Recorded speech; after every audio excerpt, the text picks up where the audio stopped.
A very good morning to you, wherever you are. This is Machakos County, and welcome to the first leg of the Athletics Kenya Betika cross-country series. And a fresh dawn greets the rolling fields of Machakos Teachers Training College. And, of course, the season kicks off here in Machakos. And the dreams from the dirt trails and every strides makes a statement. And it is the opening stanza of Kenya's build-up towards the 2026 World Cross-Country Championships to be held in Florida, United States of America. From the fearless to under-20 prodigies to testing their limits to the seasoned warriors chasing glory, today Loops will write the first chapter of the season story. And this is happening right here at the Machakos Teachers Training College on the foot of the Iveti Hills all the way to Kathiani. Wherever you are, welcome aboard, and this promises to be a very good day. Quite chilly weather here in Machakos. Temperatures are running below 17 degrees Celsius, quite windy, and of course no sunshine. That means that brace yourself for a very cold Machakos morning, and we'll be running to the PM when we'll be having the seniors happening. And just on your screens is the under 26 kilometers women's race taking place right now, and it's just ended, and we'll be handing over to Charity to speak to the winners, of course the podium finishers in this very category, the 6 kilometers under 20 women that had just ended moments ago. There's the 8 kilometers men under 20, the senior men's race, and of course the loop races that will be coming up later on. So if you're joining us, brace yourself for a very good day of athletics, and the season starts just now. Running through the program, we'll have of course right now the 6 kilometers under 20 women's race that have just ended. Then that will be followed by the under 28 kilometers men's race before ushering in the loop, both for the men and women, and then the senior 10 kilometers, both men and women, will be taking place. Remember, this is the first leg of the cross-country series that is happening here at the Machakos Teachers Training College, and this starts the season. A couple of interviews lined up by Charity at the moment. We'll be hearing what they have she has to say about it, and we await for the winners who have been lined up.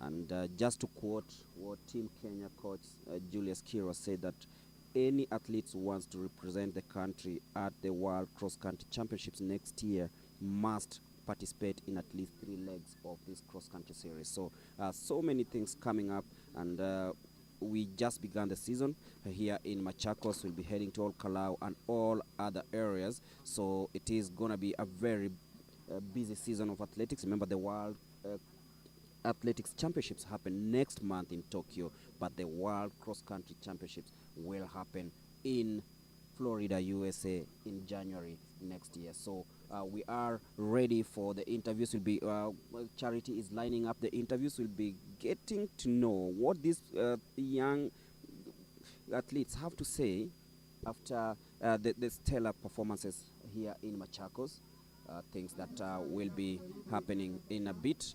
But first of all, the race that is currently on your screens is the 20 kilometers under 20 women, a 6 kilometer race, 3 laps on this course.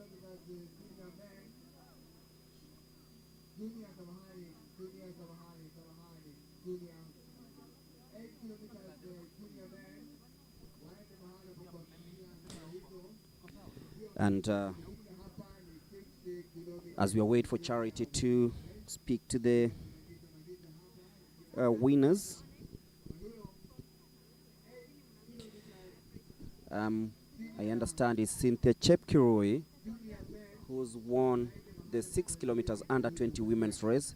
She will be talking to Charity, who is on the course side, to have a few things to talk about. So Cynthia Chepkirui, winner of this first race of the day, representing Lemotitka. Mungu kwa sababu ameniwezesha nikuwe position 1. Mbio ya leo haikuwa rahisi, but ni hali ya kuvumilia. Tunakaribia Florida cross country Januari tarehe 10. Una mpangilio gani at least ku make sure utakumeenda kwa team? Kwa mpango yangu sai naomba tu Mungu anipe afya mzuri ndio niwezeshe kukata team ya world cross country. Yeah. Okay, thank you so much and congratulations. Thank you. All right. I'm also joined by number 2, who is Joylin. Joylin, congratulations. Joylin, uliweza kushinda bronze medal uko Nigeria kwa 3000 meter flat na leo performance umeweza kumaliza number 2 kwa podium. Una feel aje? Ya kwanza ningependa kumshukuru Mwenyezi Mungu kwa ulinzi wake na upendo wake. Ya pili ningependa kumshukuru tena Mungu kwa ameniwezesha siku ya leo mpaka nikuwe position 2. So race ya leo haikuwa rahisi na weta tena haikuwa smart vile. Ni hali ya kuvumilia tu. Nashukuru Mungu. Aya, World Cross Country Championships iko karibu. Mpangilio wako ni gani at least kama vile leo umeweza kukimbia, ni nini umeona iko chini kidogo utaenda kuimprove? Siku ya leo nimekimbia nikaona penye naenda kuimprove ni finishing na nashukuru tena my mentor Betika Chebet. Tulikuwa tuna train na before nikuja hapa. Nashukuru sana kwa support yenye amenisupport kwa mazoezi. Nashukuru sana. All the best and congratulations. Asante. Okay, I'm also joined by number 3. Jane Wangare was position 3 in the 3000 meter flat during the Nakuru weekend meet that we had earlier on in the year. Wangare, una feel aje leo kuhusu kumaliza number 3? Nashukuru Mungu maana biashara haikuwa rahisi and I have done my best. Sasa vile umeweza kukimbia leo ndo race yako ya kwanza ya cross country. Pengine tukiendelea hivi kwa sababu tuko na World Cross Country Championships inakuja. Mpangilio wako ni gani? Ya kwanza narudi kwa mazoezi. Ya pili nitangangana tu nione na venye nitaingia. Okay, all the best na congratulations. Thank you. Okay, those were our top 3 winners. Top 3 podium finishers. Earlier on we had Cynthia Chepkirui who won the Sirikwa and the Chepsaita cross country, and also we had Joylin who won in the 3000 meter flat in the under 20 category for the women, and Jane Wangare who took 3rd position and she finished 3rd during the Nakuru weekend meet. Over to you Mulemi as we focus on the 8 kilometers for men.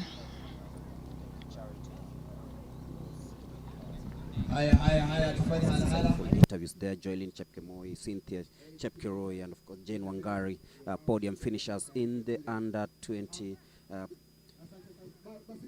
the under 26 kilometer race. Cynthia Chepkiroi, of course, she won in the Sirikwa Classic. Then the Chepsaita, Joylin Chepkemoi, recently won the bronze medal in the 3000 meters flat at the Africa Junior Athletics Championship held in Nigeria last month. And Jane Wangari finished 3rd during the trials at the Afra Stadium in Nakuru. So familiar names here coming to dominate this first leg of the Athletics Kenya Betika Cross Country Series. And it's all happening here at the Machakos Teachers Training College as we gear up for the 8 kilometers under 20 men's race that is coming up in a bit. Just to remind you, the 6 kilometers under 20 women's race ended with Cynthia Chepkiroi, a winner in Sirikwa, and Chepsaita coming first ahead of Joylin Chepkemoi, who won the bronze medal during the Africa under 18, under 20 athletics championships in Nigeria, and Jane Wangari, who finished 3rd in the trials, finishing 3rd. So that is how it went in the 6 kilometers under 20 women's race, and we are turning attention to the men's race that begins just in a bit. And just for the records, Cynthia Chepkiroi wins for the first time here in Machakos, because last year we had other winners in this category: Yvonne Chepchirchir, Lona Cherono, and Florence Chepsik winning finishing on the podium in this under 26 kilometer race. So new winners here in Machakos, taking over from Yvonne Chepchirchir, Lona Cherono, and Florence Chepkoech. And the 8 kilometers men's race begins in a bit. I can see on my my far right, the athletes lining up, warming up, and ready for action here. Remember the winners from last time, Silas Enchura, Simon Mayo coming in second, and Clinton Getich coming in third. So who's going to take to the podium?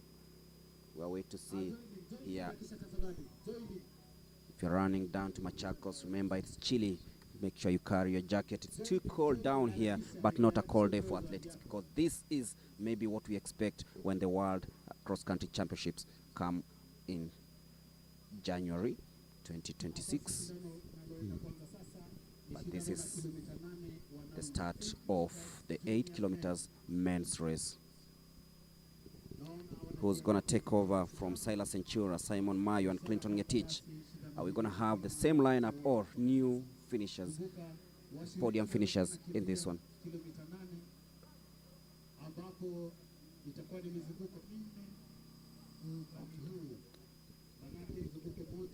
Getting final instructions from the officials before the start.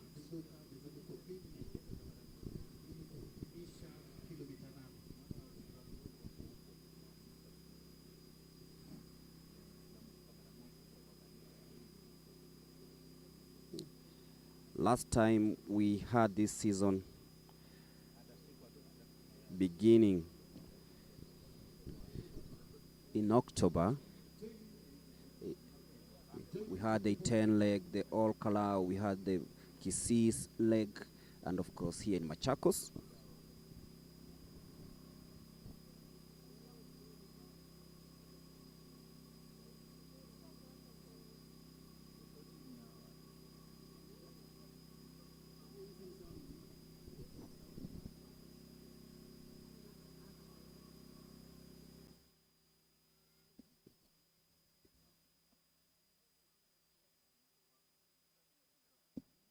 The start of the 8 kilometers under 20 men's race is just about.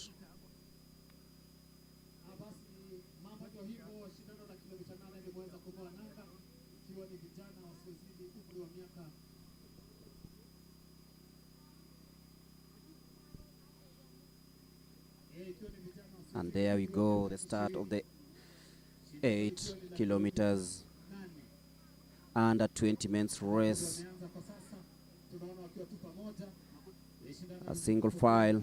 Currently, this will be reducing definitely. The number, the leading pack will be determined just after a few laps. Remember, it is the 8 kilometers. The men do 8 kilometers and the ladies, rather women, do the 6 kilometers. And it's all happening here at the Machakos Teachers Training College as we brace the cold weather to see athletics action at its best.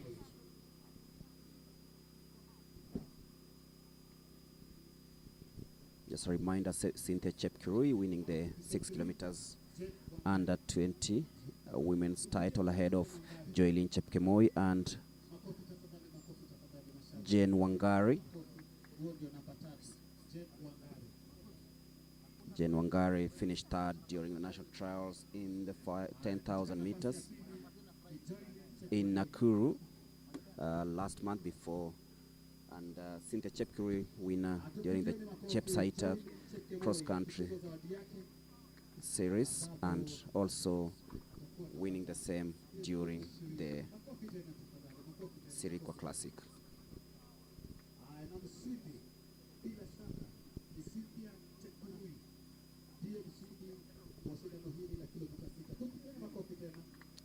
The awards also coming in thick and fast. It's a season where many of these athletes appreciate the efforts from the sponsors and Athletics Kenya at large. Just to pass through some of the results from the previous competition held here. In the 10-kilometer race, Asbel Kiprop emerged winner. That is the senior men's 10-kilometer race, ahead of Francis Abong, Victor Kipruto, Edwin Bet, and Naibei Kipruto.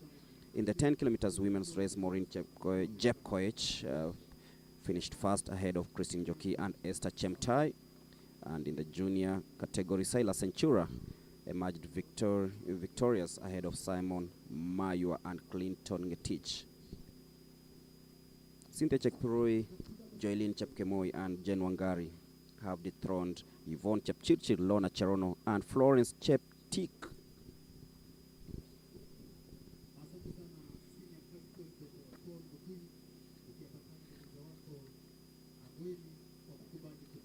Remember, the Athletics Kenya Betika cross-country series is a multi-leg series held across various regions in Kenya, and always highly competitive and a key stepping stone towards the national and international events.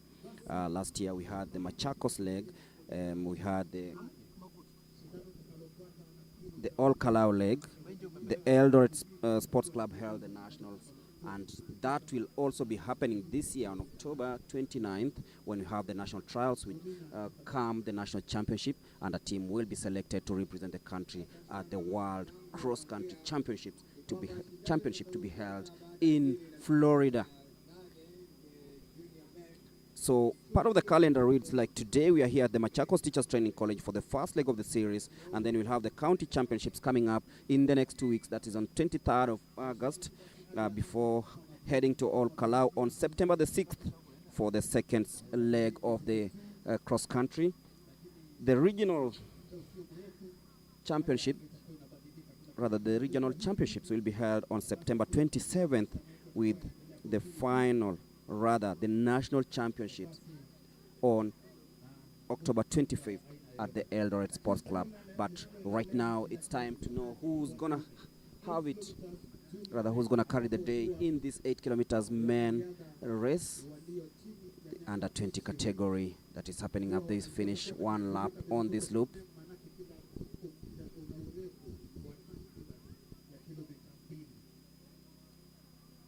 As expected, they'll do 4 loops. Remember, one loop is 2 kilometers. So they'll have to go around this course 4 times and determine who's the winner. So still too close to call as they square out here at the Machakos Teachers Training College. And you can clearly see the race shaping up. Quite a packed field up front. But then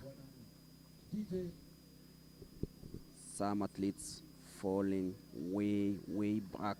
The pace is slowly gathering. The pace is getting higher, getting faster, and you look at them right now is that if you're not with the leading pack, then it's going to be very difficult for you to catch up with them.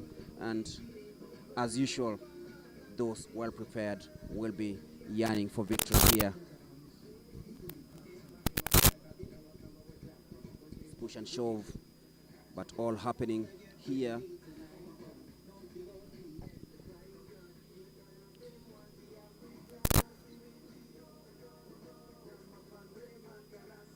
So we expected 38 athletes to take part in this 8 kilometers under 20 men's race with the likes of David Mungela, Victor Katuño, Anthony Mutiso.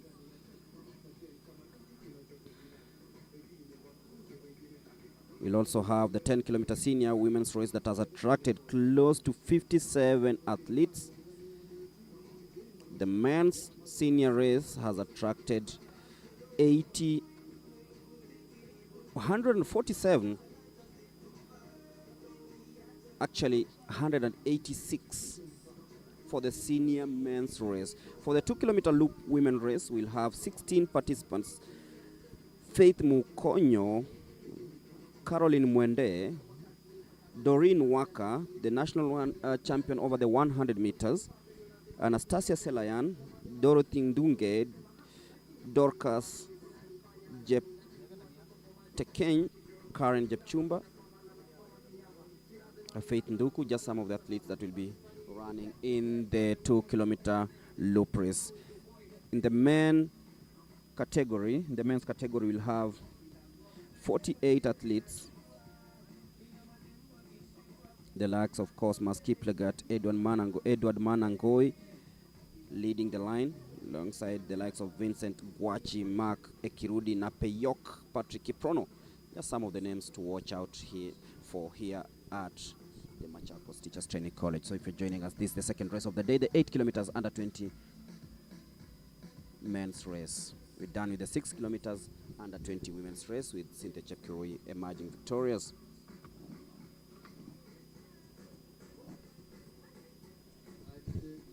Remember, after this, the county championships will be taking place on August 29th before the All Kalau leg, which is the second leg of this cross-country series in All Kalau, Nyandarua County.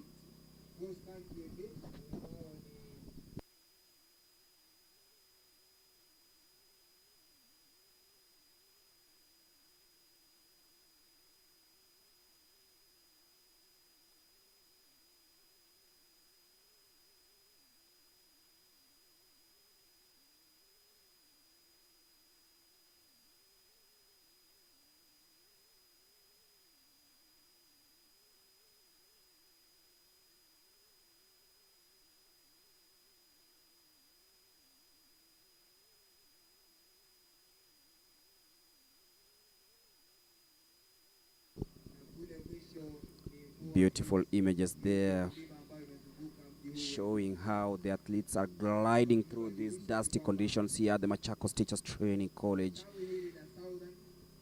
just on the foot of the Iveti Hills that go all the way to Kathiani. That's the leading pack of this 8 kilometers under 20 men's race.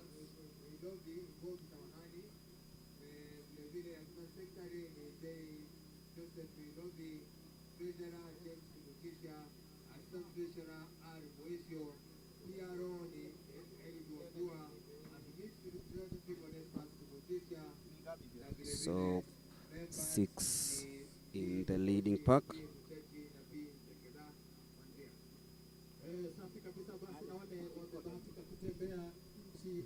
I'll be updating you who is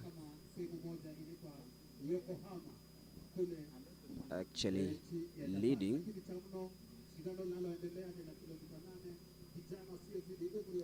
So the first, the leading pack,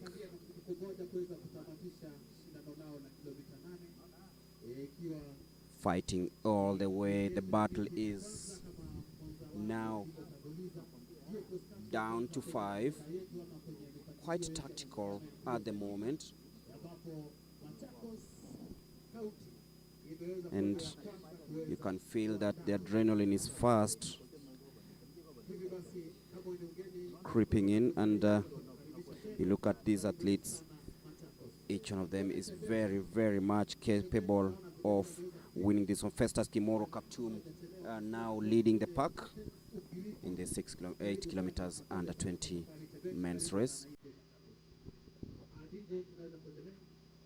So Festus leading the way.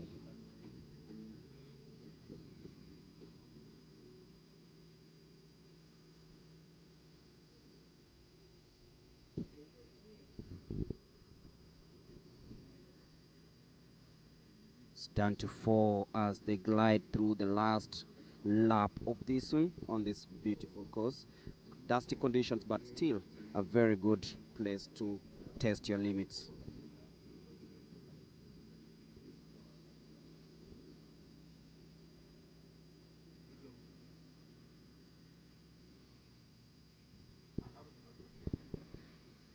After this, we'll have the senior women's race. That will be 10 kilometers on this course before navigating through and paving way for the men's edition. So Festus still in the lead. It's down to 4 right now. This is the last lap on this one.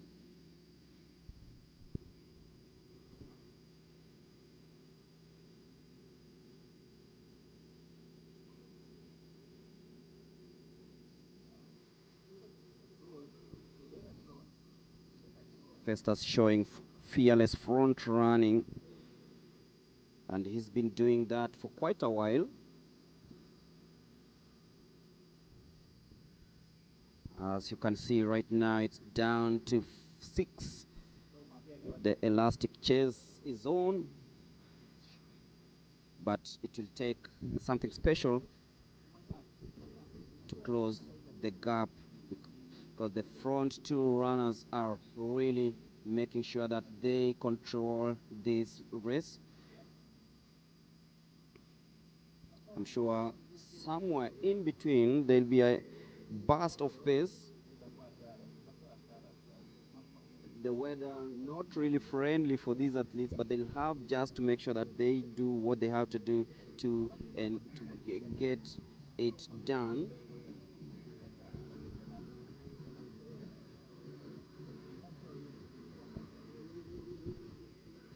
No muddy patches, just dust and grass.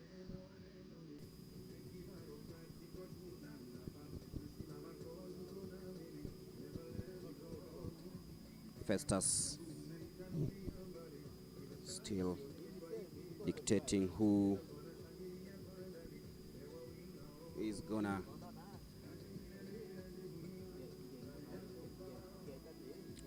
take this to the wire. It's Festus Kimoro, born on 7th of June 2006, so he is having a great time here. Look at the running style, very composed, as Festus tries to drag off Charles Kiboino, who is currently in second in the black bib. So Festus in first, Charles Kiboino in second place. Oh, Charles takes a stumble, Festus takes the advantage.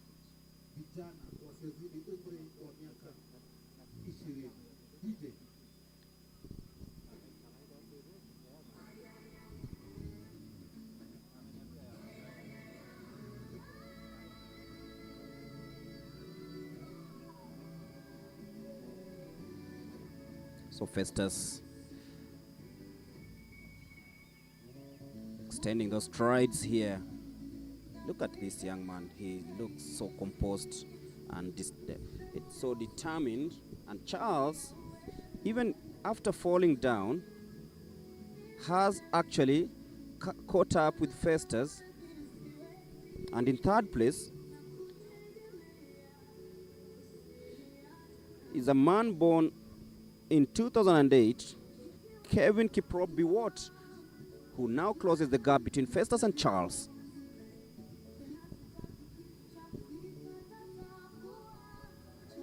So the 1, 2, 3, Festus, Charles, and Kelvin Kiprop Biwott.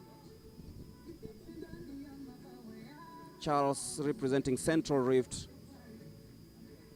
Kevin Biwott also from Central, and Festus Central Rift. So one region in the leading pack, and right now it's Charles Kiboino assuming the lead for the first time. Remember, this is the 8-kilometer under 20 men's race here at the dusty Machakos Teachers Training College course. Of course, the dirt comes with fun. Chilly weather here at the Iveti, on the foot of the Iveti Hills. So it is Charles, Kelvin, Francis, who's gonna take it to the wire. Very technical race this one, but Festus now assumes the lead with Charles in second and Kelvin in third place. Spectators and on, of course, streaming in here, waiting to see who's gonna be the next star.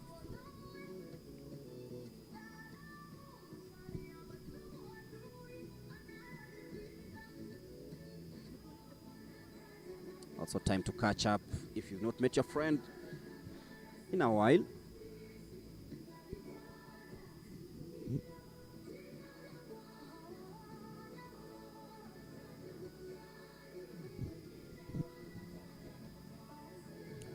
In a chat with Charity earlier on today, Rebecca Mwangi, who is the 10,000-meter silver medalist, says she plans to use this season to pursue her coveted place in the national team. Remember, the National World Cross Country Championships will be held in Florida next year. And if you love track, then the World Championship, World Athletics Championship, take place between the September 13th and 21 in Tokyo, Japan. And Rebecca Mwangi, who closed a personal best of 31 minutes 35.16 seconds in the 10,000 meters, says she wants to endure, to focus on speed work and complement her endurance. And that is Festus coming in very nicely. Charles falling way back, but it is Kelvin who will be coming in second as it stands. So that is Festus Kimoro Kaptum, the winner of the under 28 kilometer race. Kelvin Kiprop-Biwott comes in second, and in third place is Charles Kiboino.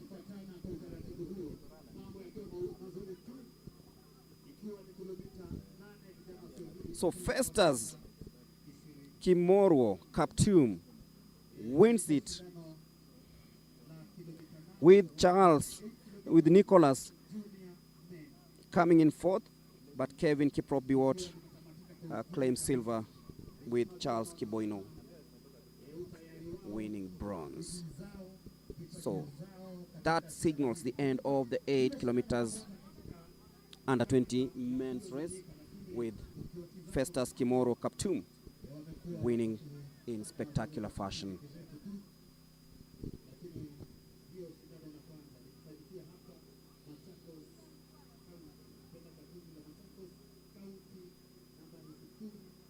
As they say, rehydration is a must,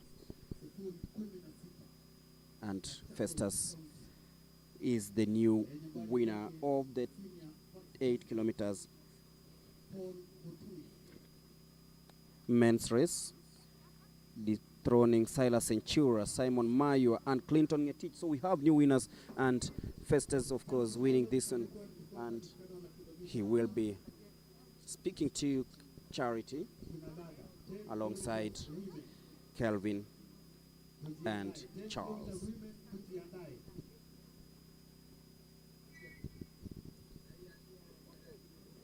Beautiful images there of the Iveti Hills. Quite a number, running from Machakos town to Kathiani. So Festus Kaptum, winner of the 8 kilometers under 20 men's race.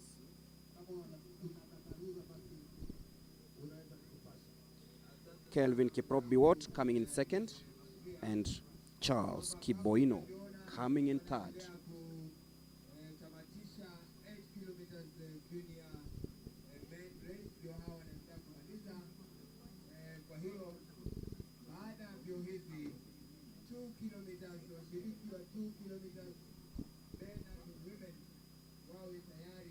So after the 8 kilometers under 20 men's race, we'll have the senior women's race, the men's senior race, and then we'll have the loop. So we're ready. We're lining up the interviews with Charity in a bit.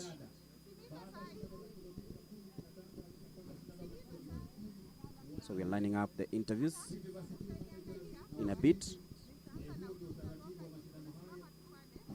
and then we'll be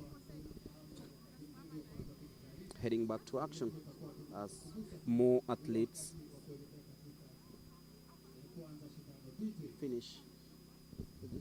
run towards the finishing line. So we are ready for the interviews with the podium finishers in the 8 kilometers under 20 men's race, and Charity has lined up. First of all, we start with Festus.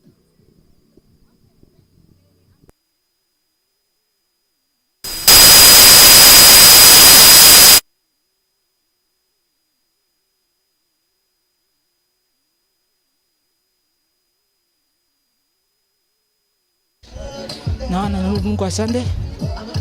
Sikuwa najua nitawini leo. Ni Mungu tu tunaweka mbele kwa sababu ya hii ya leo. Yeah.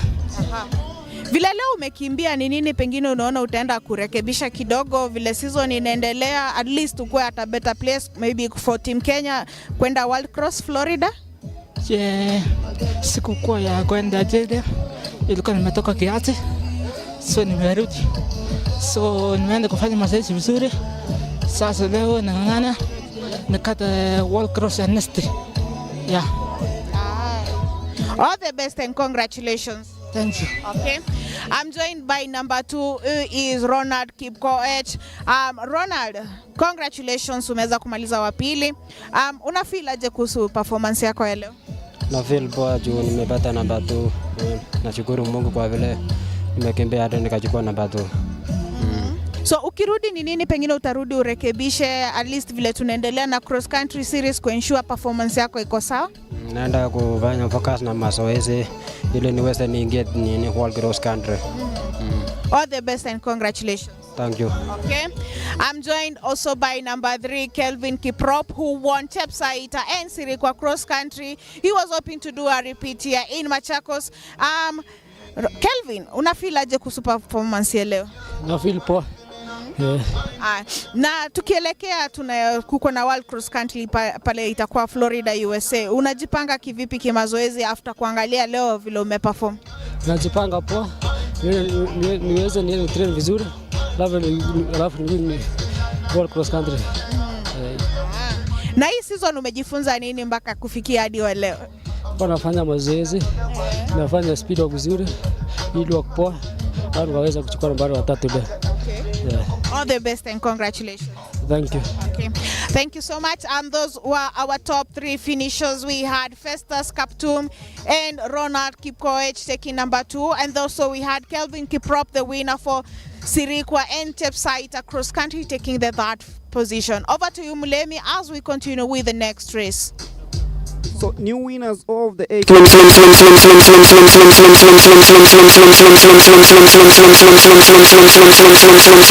and of course the winner from the Chepsaita cross country tour, that was Kelvin Kiprop, who today was unlucky finishing 3rd, but that is what happened at the 8 kilometers men's race, at the under 20 men's race here at the Machakos Teachers Training College on the foot of Iveti Hills. And those are the beautiful images of the Machakos town, should be called Machakos City very soon. And we are back to action here at the Machakos Teachers Training College for the 3rd event of the day. Assumably it will be the senior women's 10-kilometer race. 5 laps on this one. Remember, 1 loop of this is 2 kilometers. So this is the first series of this one. First leg of the series. Last year we had Maureen Jepkoech winning the 10 kilometers women's race, with Chris and Joki coming in 2nd and Esther Chemtai coming in 3rd. And if you love the track and field, the party begins on 13th of September. That is the Machakos County town. The beautiful scenes there of the Machakos town. Remember, we are just before you go to town. On your left from Nairobi is Machakos Teachers Training College. Also, to remind you, there will be cash awards for the podium finishers. Be confirming the figure in a bit, but if you're joining us, we are live from Machakos Teachers Training College on the outskirts of Machakos town. Chilly weather here, but everything going according to plan.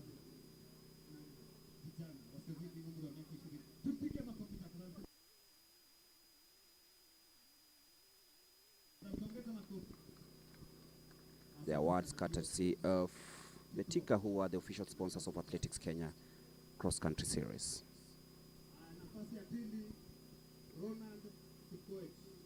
as we await for the start of the next event. Remember, we are done with the junior categories, the under 26 kilometer race for the women and the under 28 kilometer race.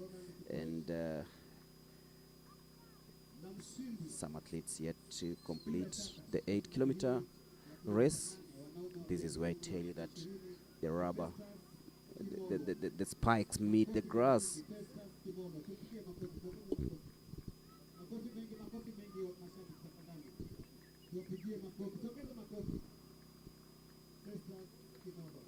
Festa Kimoro, winner of the 8 kilometers men's race, born on 7th of June 2006. He finished ahead of Ronald Kipkoech, born on 24th of October 2007 from South Rift, and the reigning Chepsaita cross country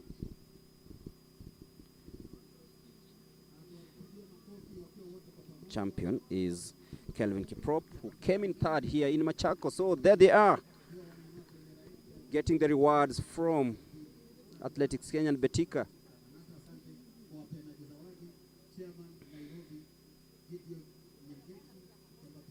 And they've been awarded by Gideon Nyangechi, chairman of the Nairobi Athletics Kenya branch.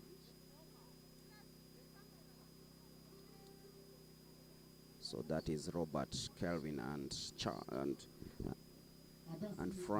Francis Festus, Festus Kiptum, Ronald Kipkorir, and Kelvin Kiprop. We'll also be having interviews. And those are the drone images of Machakos town. Beautiful town, green, a place where you'll all be wanting to visit in the near future. Good job there by all those involved.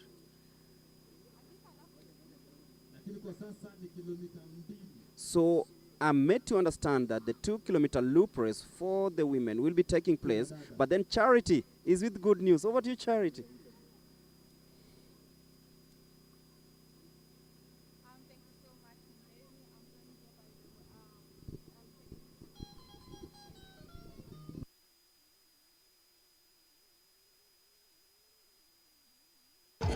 First of all, we want to tell the whole world that the Athletics Kenya Cross Country Series kicked off earlier than expected because of the world program that is happening. We know that this year we are going to USA in January for World Cross Country Championships that was rescheduled from the earlier as we know. It usually happens on March or February, and therefore it goes without saying that every program will be adjusted backwards. And as you know, there's a lot of processes that goes about in terms of acquiring visas, preparing the team, and all those things. So we have to do a back-to-back events that are maybe done in a speedy way so that we can comply to those regulations. And therefore, immediately after here, we'll go to Kapsokwany on 6th of this coming month. We'll go to Kapsokwany, we'll do another series. From there, we'll go to Olkalau. And from Olkalau, we climax it in the series in Kericho. And then the counties and regions will be happening concurrently with our series. In between the series, cross countries and regions will be happening, and also counties. We'll do our nationals on 25th of October in Eldoret. And I think on that 25th of October, we'll be naming also the Team Kenya that will represent us in USA World Cross Country. And we'll climax it there. And the series will be over, the cross country season will be over, and we jump directly to track and field events. We have build-up events for track and field, and you know Betika are sponsoring the Bingwa Fest. Bingwa Fest encompasses very many sports. That is why we are looping in our series, and that is exactly what happens. Okay. Thank you so much, Mr. Tanui. Thank you very much. Okay, that was Mr. Tanui explaining to us how the competition has been planned. Over to you, Mulemi, as we start off with the 2-kilometer loop for men. The 2-kilometer women's loop race begins right now. It's fast and furious. Only one lap on this course. And I can see the national champion over the 100 meters, Doreen Waka, also trying out in this one. Remember, this is the perfect pre-season for all these athletes, and they normally use this as the perfect opportunity of shaping up towards national and international events. So this is the 2-kilometer loop race for the women here at the Machakos Teachers Training College, the venue for the first leg of this cross-country series that will be culminated by the national championship come the trials for the World Cross-Country Championships in Eldoret. So no usual names in this one. Remember, some of these athletes are actually in camp preparing for the World Athletics Championships. So some familiar names will be missing in this one, but then Kenya having a large pool of talent, huge numbers. Like I can tell you, 190 preparing for the 10-kilometer senior men's race, 84 for the 10-kilometer senior women's race, and now it is the loop race for the women, and it is taking shape fast and furious here at the Machakos Teachers Training College.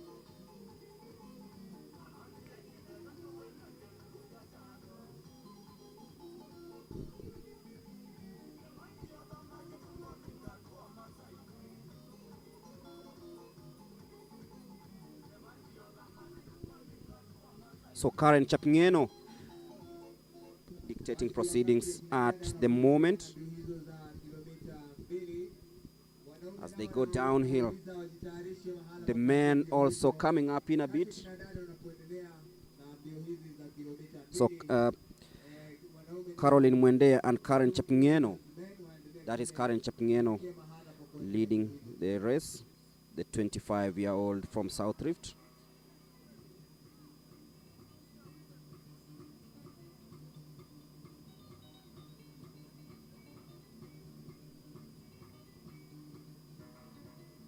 Remember, this is only one lap.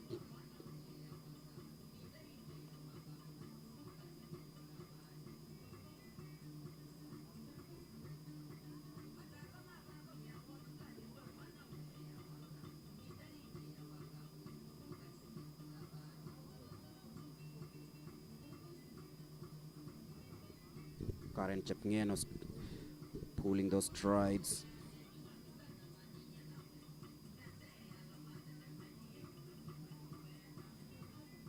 She specializes in the 800 and the 1,500 meters and has a personal best of 2 minutes 12.71 seconds in the 800 meters, achieved on 26th of April this year at the Nyayo National Stadium. And in the 1,500 meters, she has a personal best of 4 minutes 18.76 seconds, achieved also this year at the Nyayo National Stadium. That was on the 20th of June.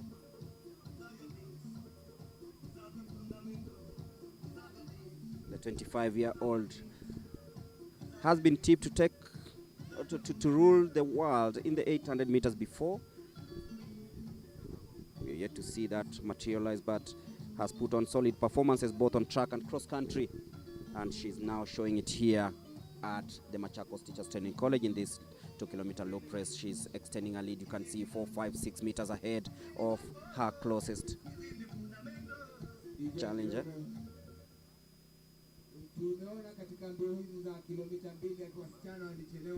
So Karen Chapngeno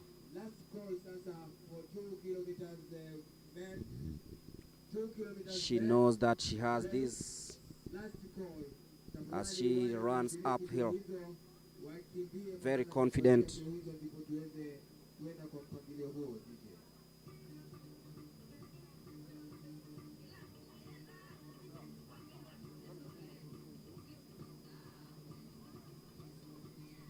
That is Karen Chapngeno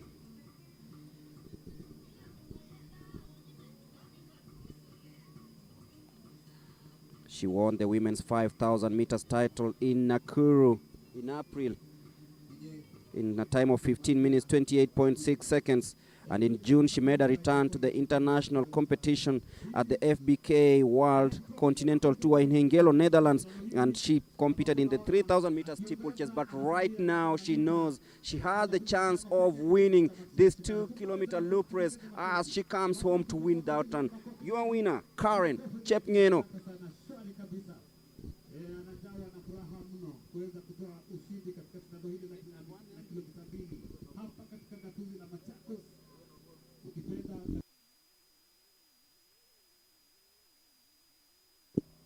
That is Karen Chepngeno,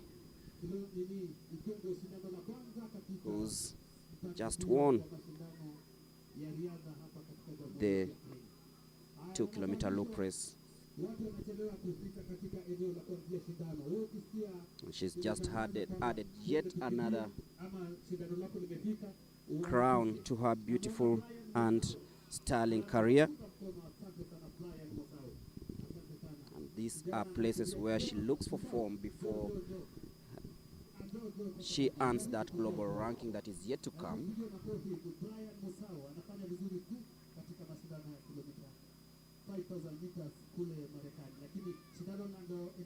Remember, in 2022, Karen ran in the Frankfurt Marathon, so she's both experienced on track and on the and of course in cross country. As you can see, that is Karen walking towards the mix zone where she'll be speaking to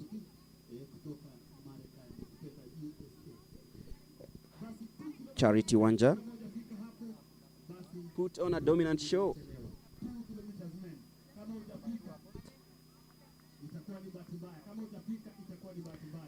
Jacinta Abese came in second. She represents the prison department. And in third place, Josephine Sembeo, Mancha. So Josephine came in third. And the lady from the prison department, Jacinta Abese, came in second with Karen Chepngeno winning the 2-kilometer loop race. And on your screens right now is the lineup for the men's 2-kilometer loop race, a race that last time out was dominated by Reynald Cheriot, who's not here today because he's preparing for the World Athletics Championships to be held from the 13th to 21st of September in Tokyo, Japan. So we are just lining up a few interviews as the 2-kilometer men loop race begins. I can see athletes really wanting to go for this one. So we are ready for the interviews, and Charity will be speaking to Karen Chepngeno, winner of the 2 kilometers loop race. So over to you, Charity.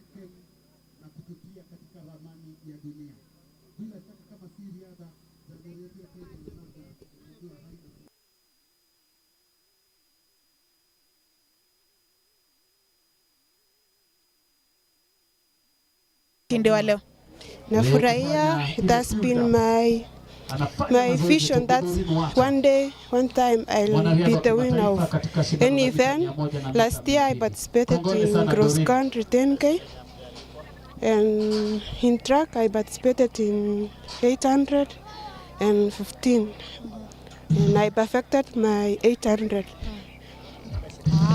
And that's when I decided that this cross country of 2026, I must participate in 2K and I might be the winner.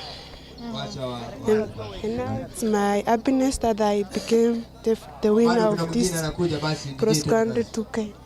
Yeah. So going back, what will you be focusing on to ensure that we have the World Cross Country coming up in January on 10th? What will you be focusing on to ensure that you're among those who will be making in the team? I'll go back, we talk with my coach and strategize my preparation towards the World Cross Country. Yeah. Okay, all the best and congratulations. Thank you. Okay, I'm also joined by number 2 who is Jacinta Abese. Jacinta, congratulations, umeweza kumaliza wa pili. Ulikuwa umejiandaa vipi kuhusu race ya leo? Sikuwa nimejiandaa, nilikuwa nimekuja tu kama mazoezi, lakini bahati mzuri Mungu amenisaidia, nimechukua nambari ya pili. Okay, all the best and congratulations. Okay, we are joined by number 3 who is Josephine Sembeu. Josephine, congratulations. Hapa ni nyumbani? Yes. Una feel aje umeweza kumaliza podium hapa nyumbani? Na feel vizuri, ila nimeanza late. I was expecting to be number 1 but unfortunately I am number 3. Next time I will try. And this is my first time to run 2K. I usually run 6 kilometers, but this is my first time I run 2 kilometers. So I saw I can make it. Okay, all the best and congratulations. Thank you. Okay, those were our top 3 finishers in the 2-kilometer loop. We had Karen Chepngeno, Jacinta Abese, and Josephine Sembeu. Over to you, Mulemi, as we continue with the 10-kilometer for men.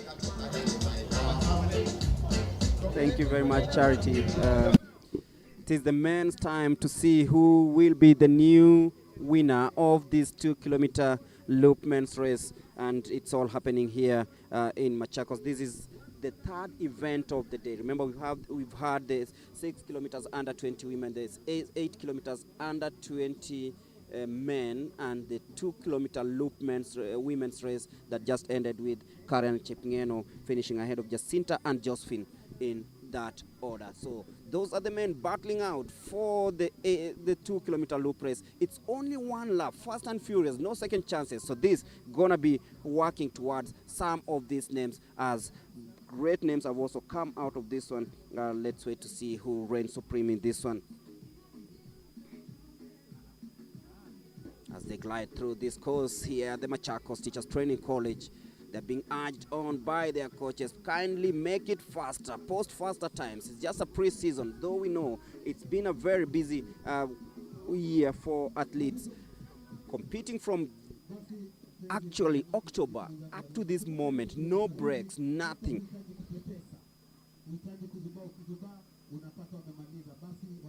So this is going to be very interesting.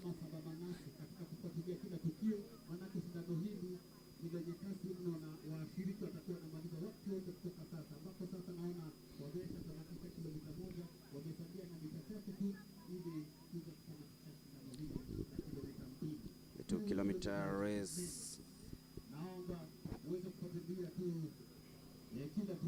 Very much tight. It's really, really tight.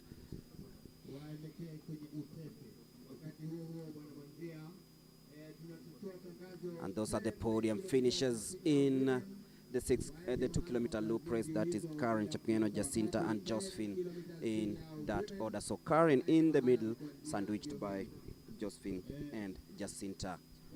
Back to action. It's the 2-kilometer loop race for the men. Long time ago it used to be a relay, but Athletics Kenya thought it wise to have the loop races so that the best performers over the series are named for the World Cross Country event. It's getting closer, getting faster and intense, this 2-kilometer men's race.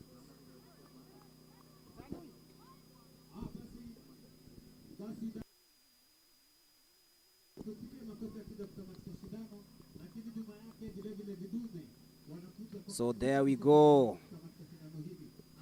It's getting faster, hotter, and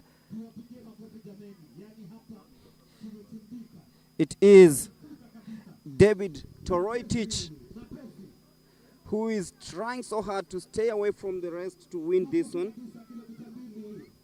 David Toroitich celebrates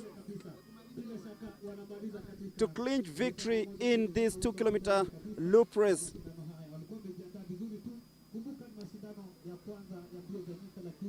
David Toroitich from Central Rift claiming victory in this one. Man born on 2nd of March 2004. There you go, David Kipkoech Toroitich winning this 2-kilometer race.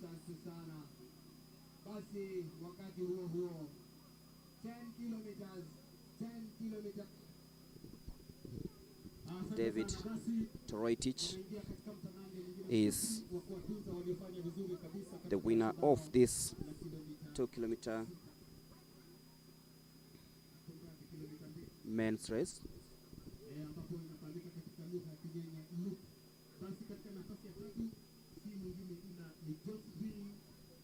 And the award ceremony is also happening now for the 2 kilometers loop race for the women. So the winner in that one was Karen Chepngeno, sandwiched by Jacinta Abese and Josephine.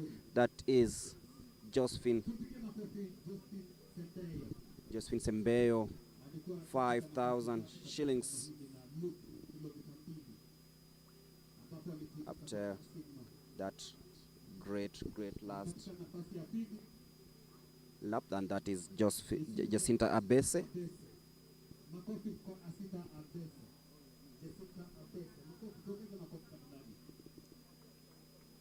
Jacinta Abese who finished second, and of course the winner Karen Chepngeno.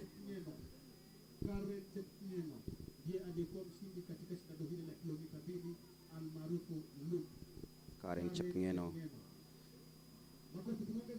celebrating her victory with a check from the sponsors of this event. So winner of the 2-kilometer race, loop race, David Toroitich, the tall figure of the winner. The winner of this 2-kilometer loop race. And be waiting to hear what Mr. Toroitich has to say after claiming victory in this 2-kilometer loop race. And the women are also getting ready for the senior 10-kilometer race, jogging towards the starting point.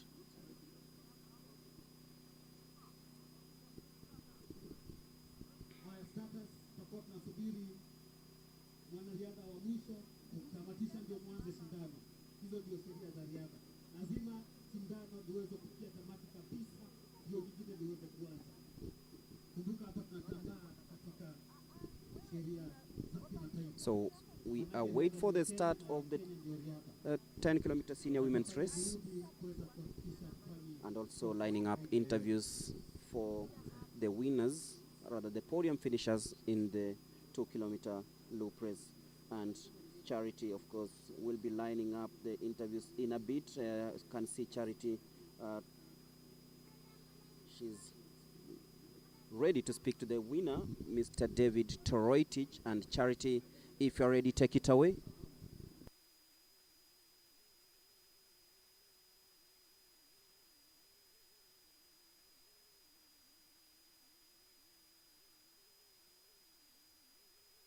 Feel aje kuhusu performance ya leo? Niko na furaha sababu nimechukua 2 kilomita. Nimetrain na trainer wangu. Nashukuru sana coach. Chuo amenitrain nipige fat leg, heel walk na speed walk. Yes. All the best and congratulations. Yes. Thank you. And then we have number 2, who is Solomon Kimtai. Solomon, congratulations. Unafeel aje kuhusu performance ya leo? Performance ya leo si mbaya. Tumeanza season vizuri. Tunatumia 2K kama buildup. Basi tuweze kukimbia vizuri wakati wa uwanja. Sasa tukielekea World Cross. Natumai kitambo ifike World Cross, nitakuwa nimejitayarisha vizuri. Natumai nitafanya vyema. Okay. All the best and congratulations. I'm also joined by number 3, who is Ezekiel Ataya. Ezekiel Ataya, unafeel aje kuhusu ya leo na mpangilio wako ndio uweze at least kumake kwa timu ya World Cross itakuwa ni gani? Okay, leo mimi nasikia siku mbaya. Nashukuru Mungu kwa sababu ya matokeo ya leo. Na pia maandalizi ya World Cross naenda kutia bidii mahali ambapo sikuwa nimekaribia. Yes. Okay. All the best and congratulations. Thank you. Okay, those were our top 3 finishers in the 2-kilometer loop for men. Over to you, Mlemi, as we start off with the women 10-kilometer race. The second event, the first actually of the senior category, the 10-kilometer women's race. Quite a packed field here from the lineup. Talking of close to 89 runners in this one, getting the final instructions before the storm. It is the 10-kilometer senior women's race, and we are ready for the start.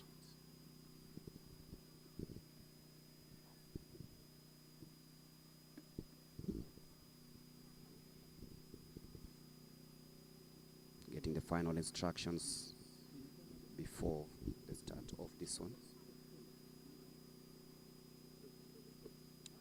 So, a rich field of talent, expectations, and everything you need to know will be happening here. Who will be the new champion in the 10-kilometer senior women's race? Maureen Jepkoech, Christine Joki, and Esther Chemtai, winners last time. Maureen Jepkoech clocked 36 minutes, 22.9 seconds ahead of Christine Joki. It was a close finish, 10 seconds apart, 36 minutes, 32.2 seconds, and Esther Chemtai, 37 minutes, 13.7 seconds. That was the podium finish for this 10-kilometer senior women's race, but expect more fireworks this time round as the women battle it out. This time round at the Machakos Teachers Training College. So 5 loops on this one, 2 kilometers as they glide through the dusty field here at the Machakos Teachers Training College.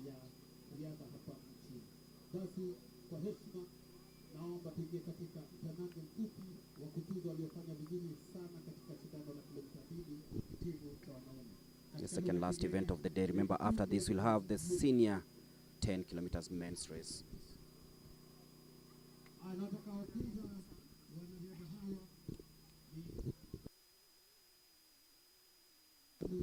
Being informed that there'll also be a couple of interviews lined up, and we'll be joining Charity in a bit.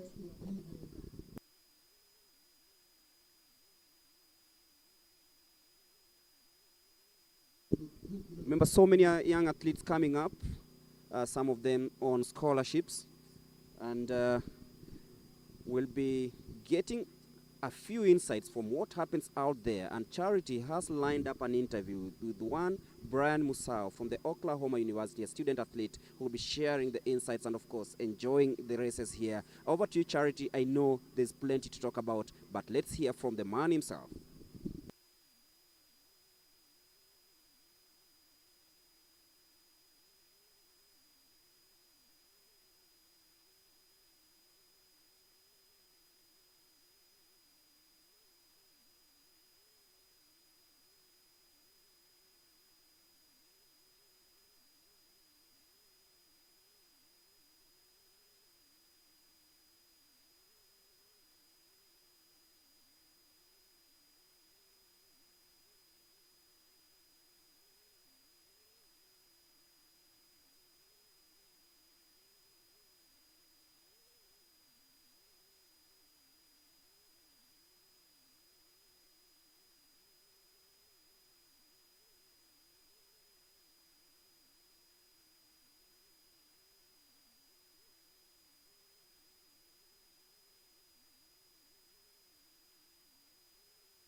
And also the outdoor. How do you balance the two? You know, it's all about commitment, and then having like coach, and then the system out there is favoring the athletes, so they're fixing your classes and your training, so you can manage them. So it's manageable doing it when you get like a system that is supporting sports and education. Yeah. Thank you so much and congratulations. Thank you very much. Okay. That was Brian Musau, a student athlete at the Olkahoma University, specializing in exercise and sport. He's hoping that he'll be able to give back to the community after he's finished and also having retired from the sport. Over to you, Mulemu, as we continue with the 10-kilometer race. Brian Musau, of what happens there, and I know that might interest one or two students who also want to get those scholarships and become student athletes in the United States. Quite a number, the likes of Ishmael Kirui, who is also one of the star names, who is currently in the United States as a student athlete. Opportunities for the young people, and they've grabbed them very, very well as we glide through the first lap of these 10 kilometers. Award ceremony is also happening on the other side. That is Ezekiel Etaya, who finished third in the 2-kilometer loop men's race. Solomon Kimtai, who came in second. Solomon Kimtai, the man from NIS, emerged second, and he'll be walking home with 7,000 Kenya shillings, courtesy of Betika, through their initiative Betika na Community, Jukwaa la Mabingwa. And David Koech, Toroitich, 10,000 shillings richer, won the 2-kilometer loop race here. So David Toroitich, Koech, walking home with 10,000 Kenya shillings, courtesy of Betika, who are the main sponsors of this event. Photo session displaying the dummy checks as the women glide through this course as they finish the first lap of this 10-kilometer senior women's race. This is an event that attracts masses, attracts the best, and a very good session for the pre-season. I know the athletes have barely rested this time round because of so many races that began. This last season began in October all the way to February. And right now, we've just begun the season just because there is the World Athletics Championships coming up next month and the World Cross Country Championships coming in January. So no time to rest. And these athletes know really well what to do and when to do it.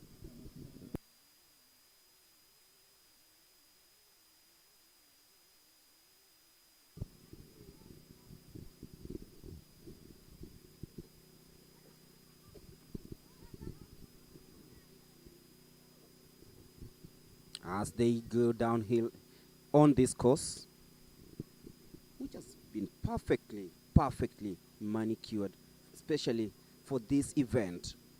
The brown blades of grass just symbolize that it is a dry season here in Machakos, and currently in the lead in this one.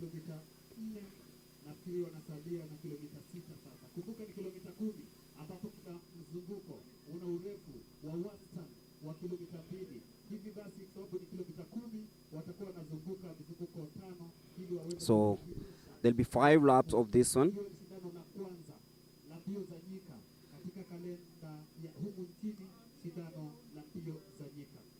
First cross country in our national calendar in cross country. Rebecca Njeri Mwangi, who recently spoke to Charity. She is right there in the leading pack, and she's been one of the most consistent athletes, runners from last season. Rebecca Mwangi now in second place. Special number on Habib.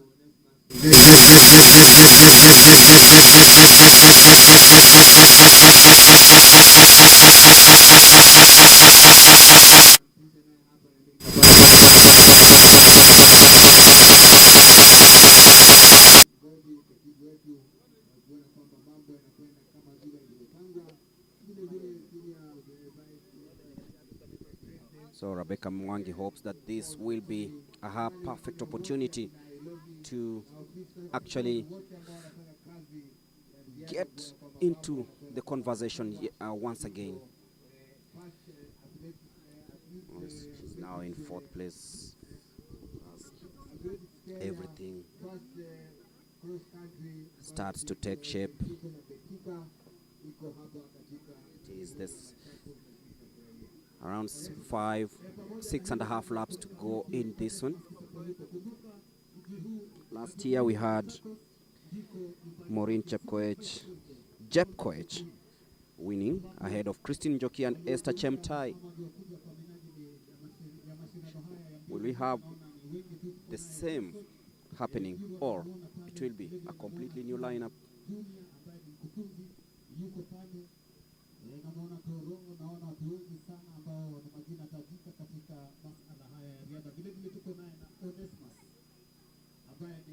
Can see clearly from the drone image, the drone footage, that the field is being separated. 7 leading the pack, with the rest trying to close by.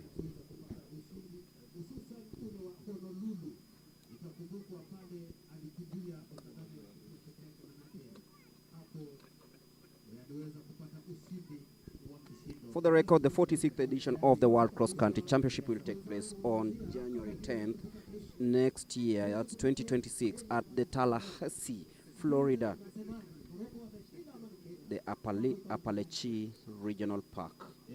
And it will be the first time the championship will be held in the United States of America since 1992, where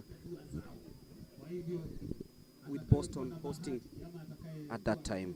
There'll be the mixed relay, the world under 20 women's race, under 20 men's race, the senior men and women's race.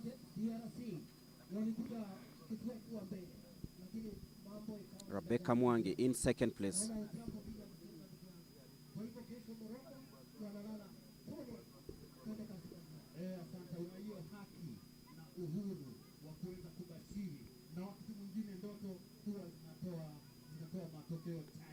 So, taking shape.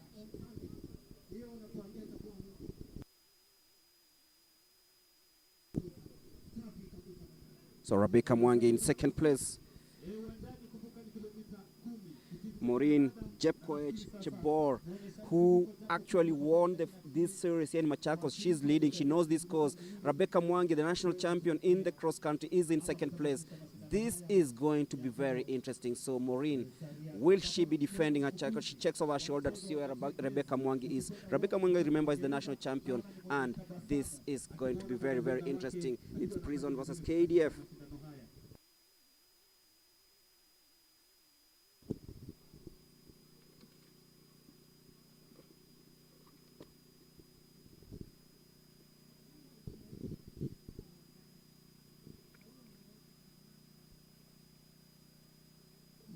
Maureen Jepkoech stretching that lead. Rebecca Mwangi closing in. Still early days though, but it's slowly taking shape. Shall we witness history unfolding as Maureen glides through?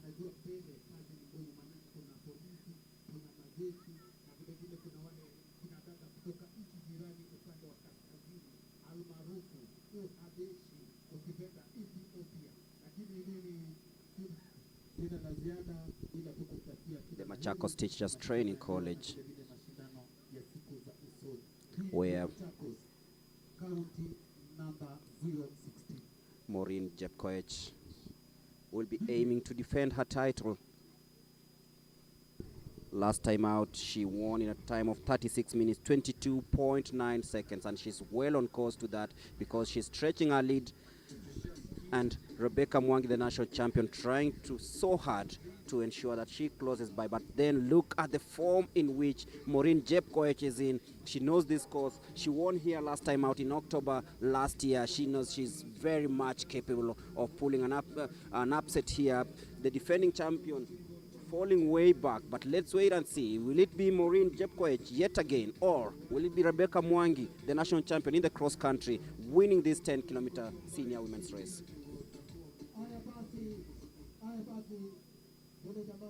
So it is Rebecca and Maureen.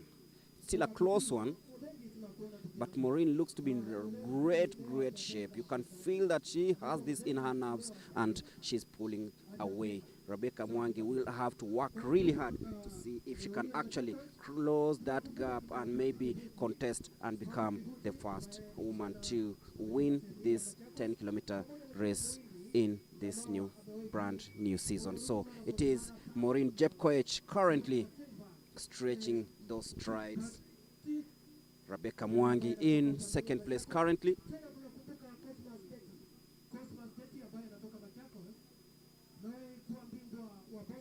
So the defending champion Maureen Jepkoech looks to have prepared well for this.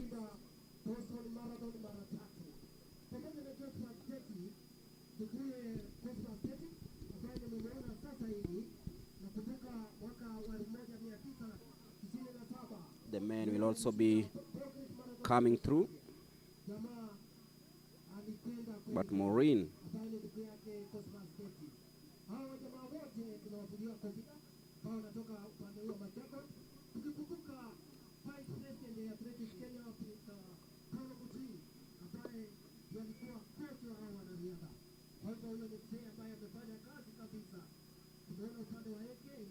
Chebor, she's still in the lead. As I said, she claimed victory in the senior women's 10-kilometer race here at the Machakos Teachers Training College, clocking an impressive 36 minutes, 22.9 seconds, and she finished ahead of Christine Joki, 36 minutes, 32.2 seconds. That was last year, and she continued her winning streak as she dominated the Caps of Coin cross-country event. There she improved her time, running in a time of 34 minutes, 5.87 seconds, and finishing strongly ahead of Catherine Relin and Relin Meringor.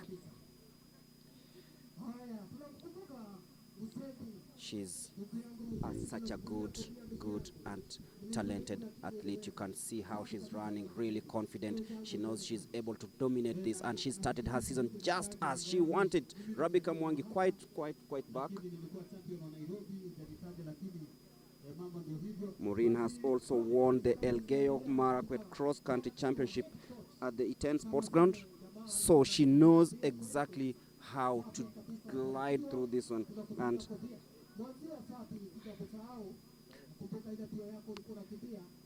with the young age, we know she's very much able to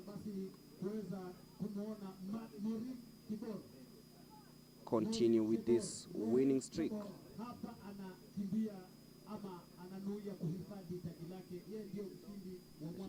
The 21-year-old,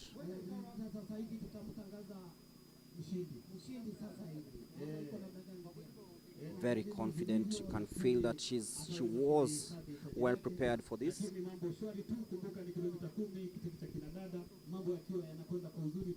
And just graduated to the senior levels.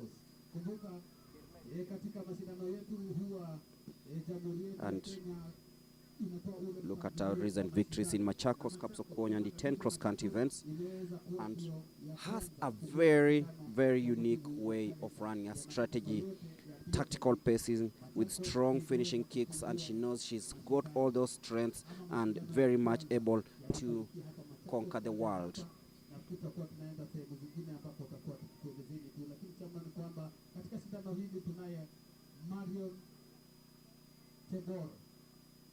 ndiye anaongoza kwa sasa na ndiye aliyekuwa mshindi wa mwaka uliopita hapa katika uga huu.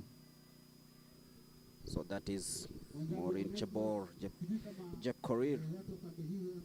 Rebecca Mwangi will really have to work hard to catch up with Maureen because she's very strong heading into the last half of this race. With a personal best of 14 minutes, 58.59 seconds, achieved last year in Austria, Vienna, in the 5,000 meters. She also has achieved 15 minutes 16 seconds in the 5-kilometer road race that was achieved last year on April the 20th, and also posted 32 minutes 9 seconds in the 10 kilometers race in Wolfsburg in Germany.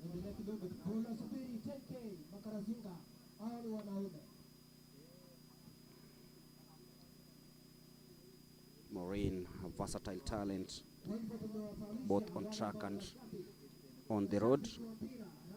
And right now she shows that she's very, very much able to take this all the way.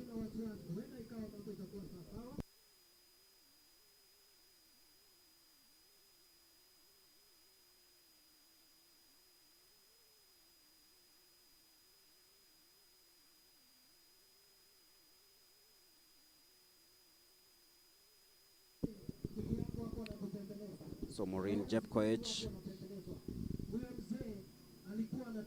is taking this in a very spectacular fashion, this race.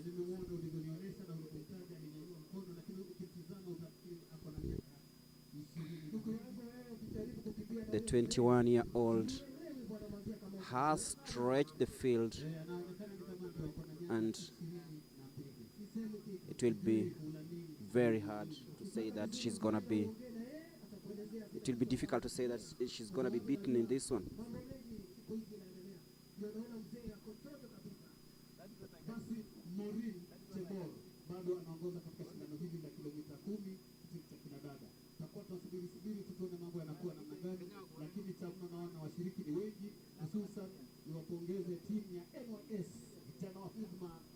Several discipline forces represented here: the National Youth Service, Prison Department, National Youth Service, the Kenya Defense Forces. So this is an event that brings together all athletics clubs and disciplined forces. You can see quite a huge contingent of National Youth Service athletes here at the Machakos Teachers Training College. And that's the leader, Maureen Jepkoech. Just fell 26 seconds to posting a very good time in the 5-kilometer road race in Vienna. And she admits she has to improve in some aspects. Of course, lowering her personal best is her goal. It might start today, and there she is.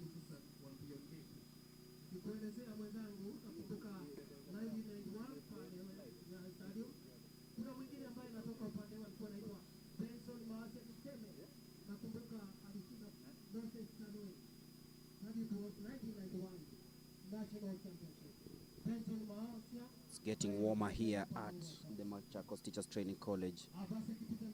Better weather for these athletes, and that is Maureen Jepkoech. She looks really, really in great shape. She is so determined. Rebecca Mwangi quite behind. The distance is growing bigger and bigger. The strides are growing longer and longer for these athletes. Will they even try and catch up?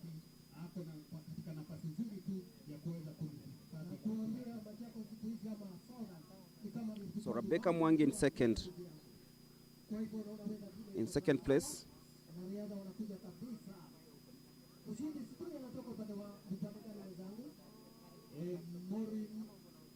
Sandra Phyllis Tuwei is in third place as at the moment.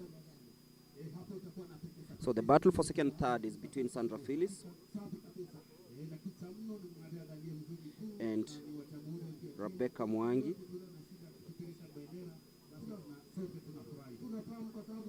With Maureen Jepkoech leading the way. Less than 2 laps to go on this course, and one loop of course is 2 kilometers.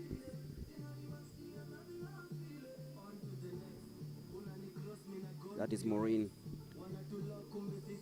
who actually won this very race here in October last year, so she's on course to defending her title.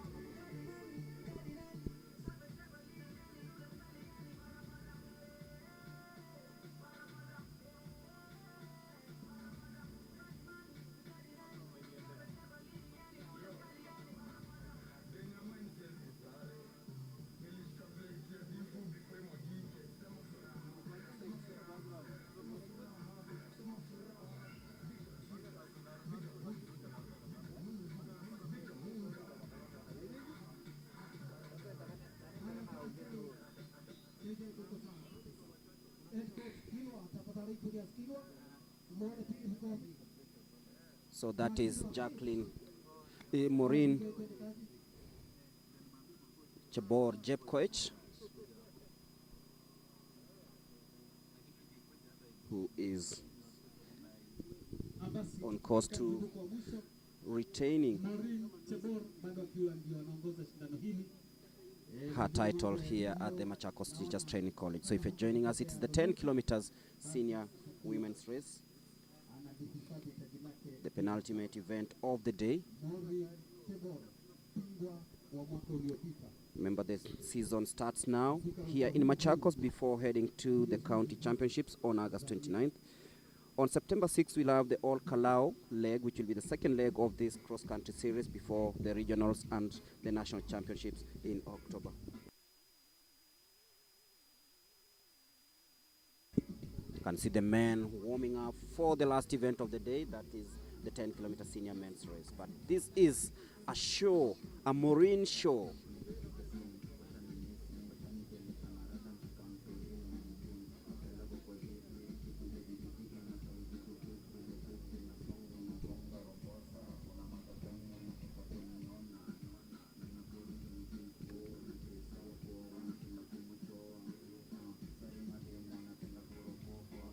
Sandra Phyllis and Rebecca Mwangi, I assume, will be settling for second and third. We'll see that battle between the two, but Maureen heading into the last few meters of this race. She's gonna be the champion yet again. She led from start and she's going to finish this one. Nobody's closing on her and she's very confident. Look at her, the 21-year-old, racing past the rest, knowing that she has destiny in her own hands and she is ready to dominate this on the 5,000 meter specialist. Heading home, Maureen Jepkoech Chebor.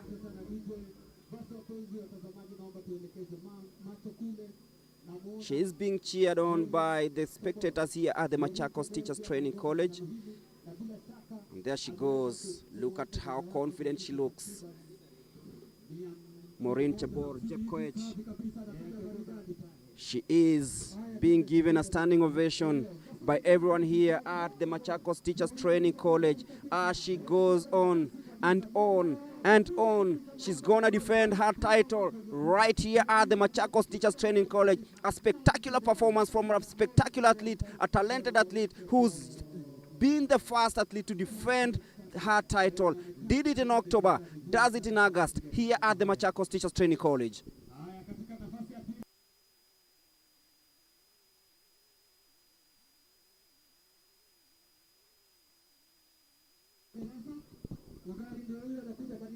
And Sandra Phyllis will come in second, and Rebecca Mwangi, the national champion, will settle for third. So Sandra Phyllis come in second, and Rebecca Mwangi, not her day today, she'll settle for bronze.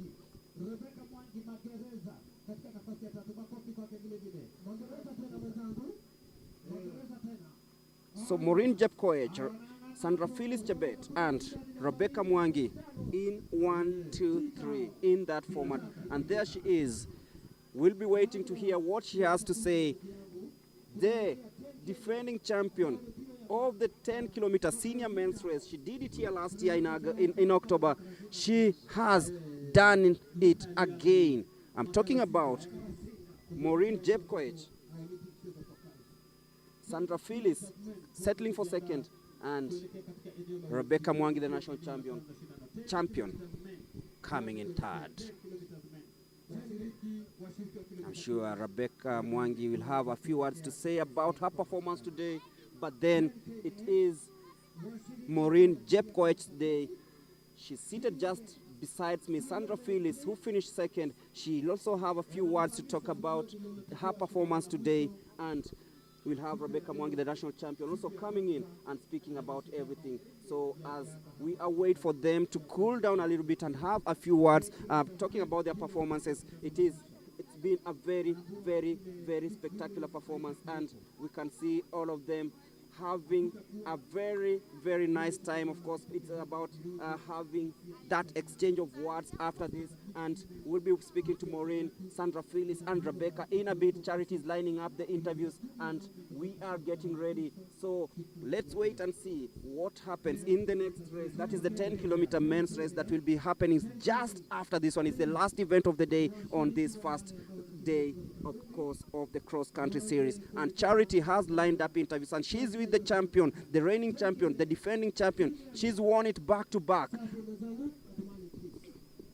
She's won it back-to-back. And we are ready for the interviews with Maureen Jepkoech.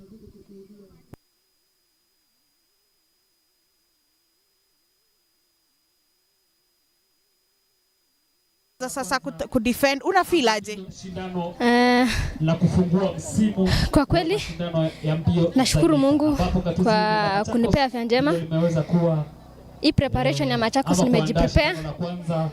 The reason is nilikuwa nataka nikuje ni defend title yangu because nilikuwa mshindi last year. Na nashukuru Mungu kwa kudefend title. Hii mwaka uliniambia ulifunga pia chapter ya Tokyo baada ya trials za uko Eugene Prefontaine, but ni lesson gani ulijifunza tukielekea hii season utakuwa unarekebisha hapa na pale? Kwa kweli nilikuwa nimejiprepare sana kwa preparation ya Tokyo, na niliweza nikachaguliwa nikaenda kutafuta time kwa Prefontaine kwa Eugene, na niliweza kuimprove my personal best na nilifunga that season vizuri, na season yenye najiprepare nayo sasa ni preparation ya cross country. Yeah. Okay. All the best and congratulations. Thank you. Okay. Also joined by Sandra Felix Chebet. Sandra, umeweza kurepresent Kenya katika mbio za cross country na sasa hii hapo umemaliza number 2 kwa ni Machakos cross country. Tukielekea world cross, experience gani ndio utakuwa unajitayarisha nao at least ukue among washindani? Ya kwanza wacha nichukue ifunza, nishukuru Mwenyezi Mungu kwa maana ametuwezesha sisi wote tumefikia siku ya leo tukiwa salama. Ya pili wacha nishukuru coach wangu kwa maana amenitrain mpaka nimefikia mahali nimefika. Although sije kuwa position 1, but mimi naona mwili inarudi pole pole. Mwili ilikuwa imeenda chini kiasi juu ya kukimbia marathon, lakini coach aliniambia rudi kwa cross country at least upate speed, na mimi naona si mbaya. Mimi nashukuru competitors wenye tulikuwa wote pamoja kwa maana tumekimbia pamoja na nimejua penye niko. Tena mimi nashukuru wakimbiaji wa Limotet wale chipukizi kwa maana wao ndio wananisaidia kwa speed work, na tena mwenye alikuwa namba 1 Cynthia Chepkuru na the rest mimi nawashukuru sana juu hata wao wamefuata vile mimi nafanya na mimi naona wanakuja vizuri. All the best and congratulations. Asante. Okay, I'm also joined by number 3 who is Jane Wangari representing the prisons department. Jane, Rebecca Mwangi, sorry. Rebecca Mwangi, uliweza last time kushinda nationals na ukaweza kuset personal best kwa 10,000.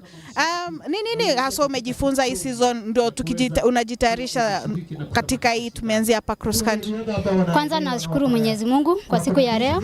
Nimeweza kukimbia na kukuja position 3. Nilikuwa na target position 1 to 10. So I thank God. Bado speed work sikuwa nimepiga kwa saa hii niko courage. So mazoezi bado si hivyo tunafanya sana. Yeah.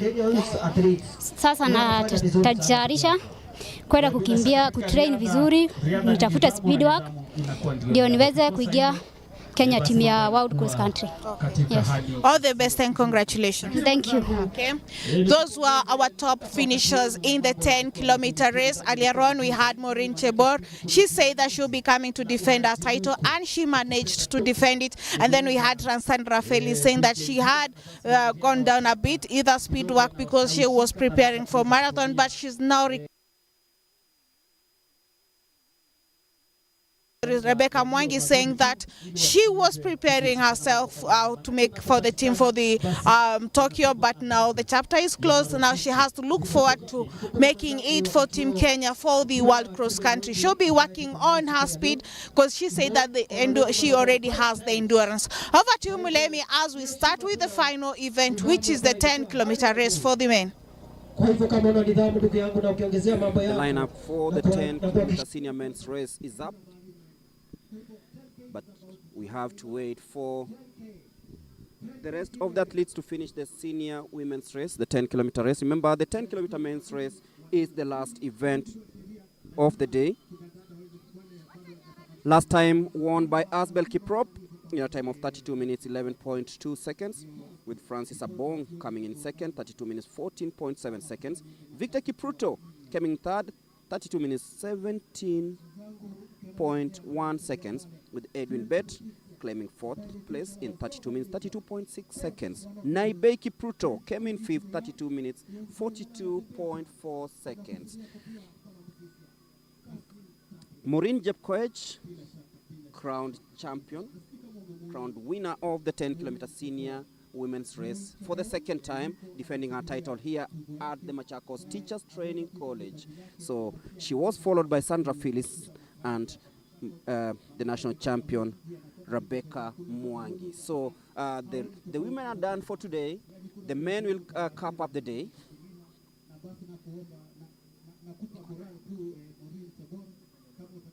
So the awards will also be happening in a bit.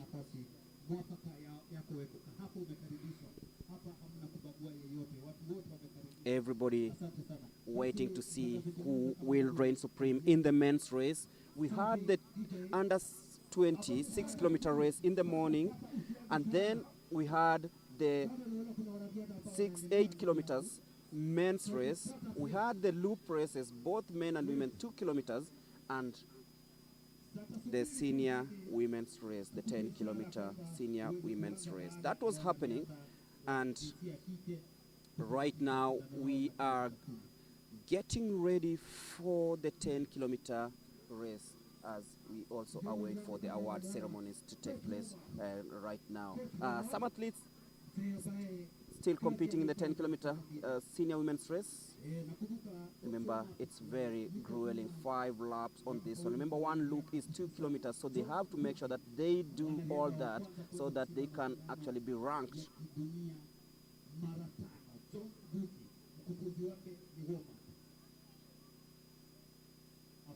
As we said, it's really taking toll on these athletes. The rapid changes in weather patterns here in Machakos. It was very chilly in the morning, but right now it's quite warm, though no sunshine as we are used to. We are on the foot of Iveti Hills that starts from Machakos town all the way to Katiani.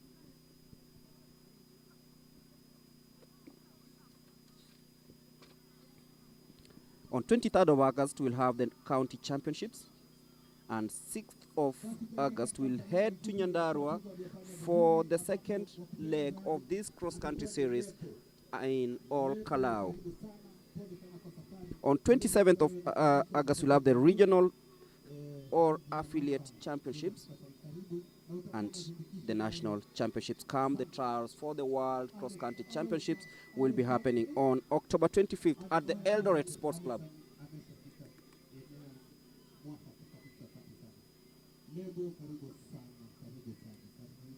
Those wondering why cross-country,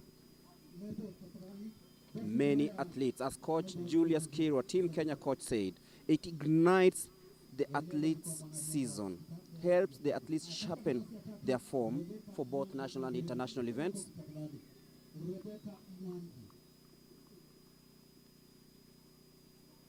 Remember, last year we were at 10, went to Machakos on November the 2nd, Ol Kalau December the 14th, January.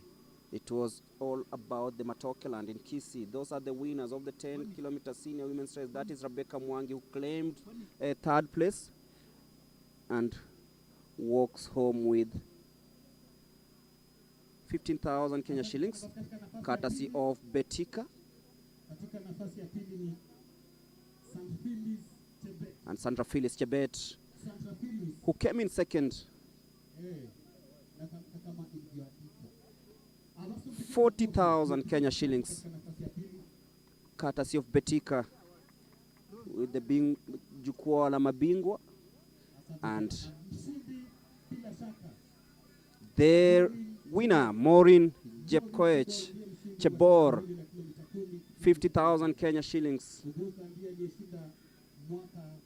She won it here on November 2nd last year and has done exactly that, reclaiming her title, and she will be walking home with 50,000 Kenya shillings as the winner.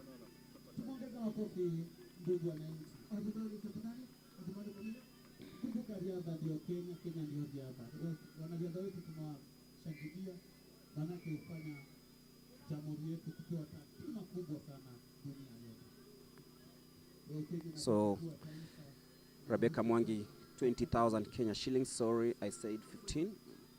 Pardon me. With Santa Phyllis walking home with 40,000 shillings, and the winner Maureen Japor, 50,000 Kenya shillings.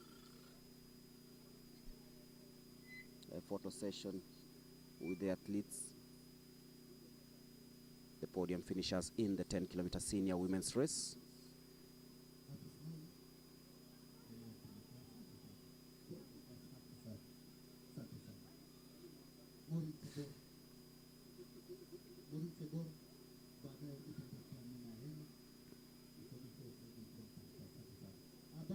Smiles for the cameras.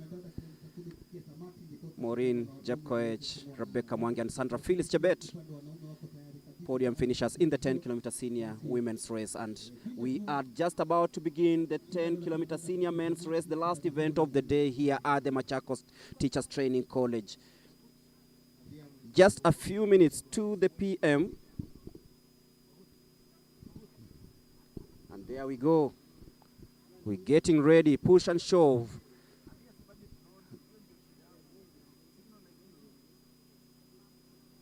It's push and shove, but then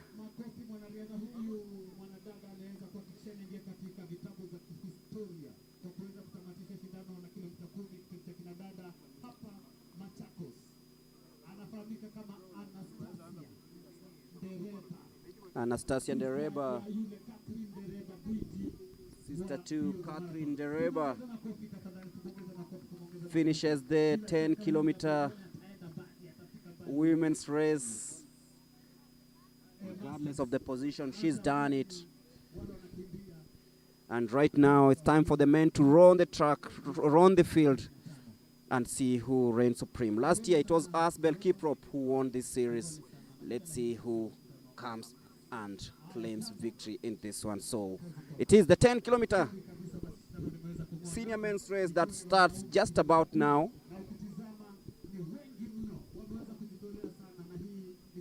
Over 100 athletes in this one. Those who collected the bibs were close to 194.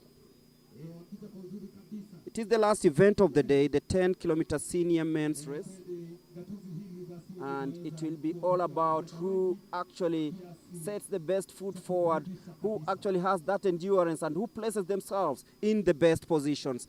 This is the last event of the day, the 10-kilometer senior men's race.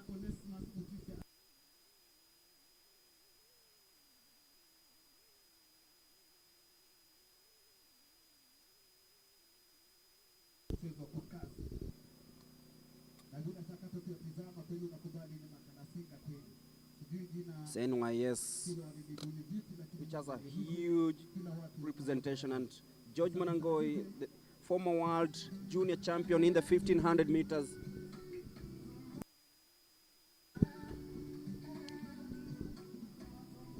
Actually, he is the current world under-20 champion in the 1500 meters.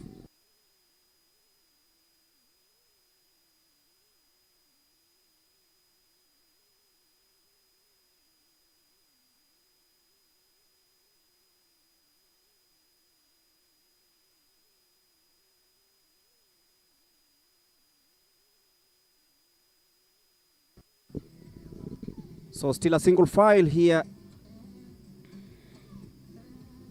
George Manangoi, former world under 18 champion, is also in the lineup.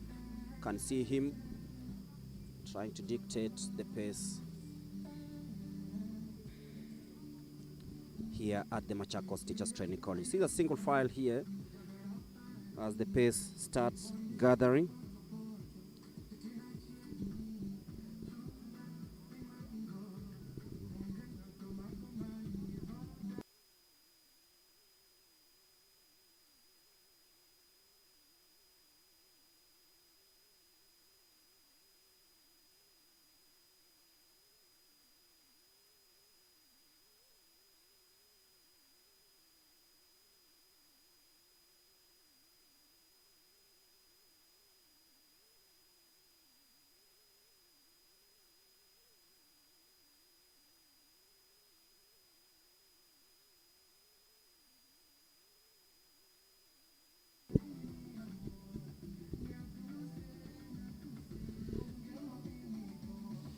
If you're joining us, this is the last event of the day, the 10-kilometer senior men's race.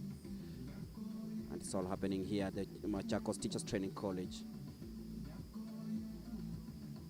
The venue that brings together the elite. Daniel Wanjiru is also in the mix, former London Marathon champion. Is back after a layoff. Had a doping ban, and it's good to see him back.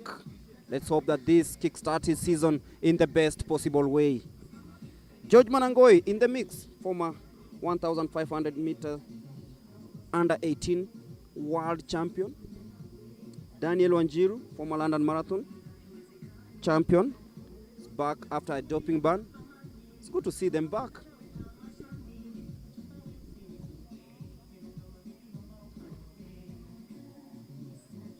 So the snake-like image just shows you that the field is slowly taking shape.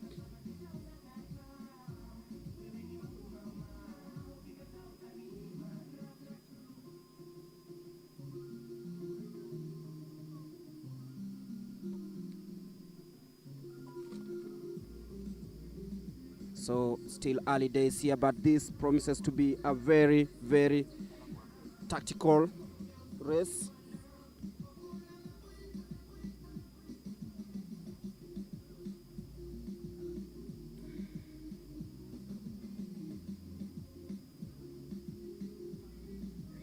As they say, still early days in this one, but then let's see who comes top in this one. No Asbel keep rope today, so we expect a new winner in this 10-kilometer senior men's race. Geoffrey Kipngetich Mutai is also here as they complete that lap. Remember, one complete lap of this one is 2 kilometers. And the athletes know that they have to make sure that they stay in a very good position to see if they can actually get to the podium.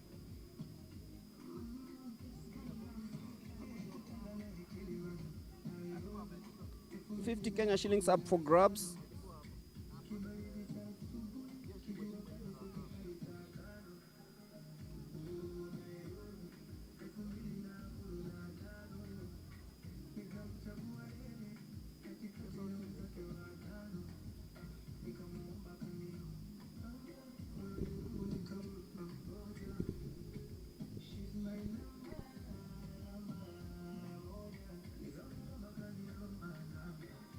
So it's shaping up.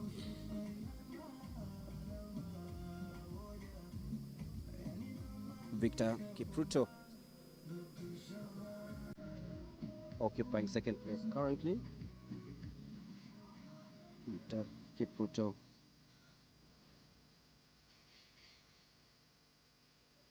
from North Rift.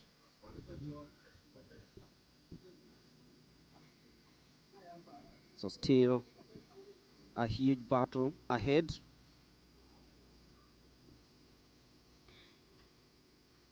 as they glide through the dust here in Machakos, taking that difficult area uphill on the course. You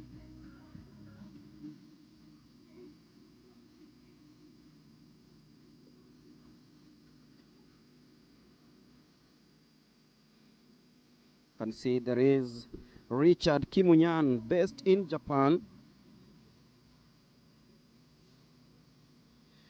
Won bronze during the World Cross Country Championships in 2017. They were held in Uganda. Richard Kimunyan also won the under-18 gold medal in the 3,000 meters in Rabat, Morocco. So this is a very rich field of athletes, and we just hope that it lives up to the billing.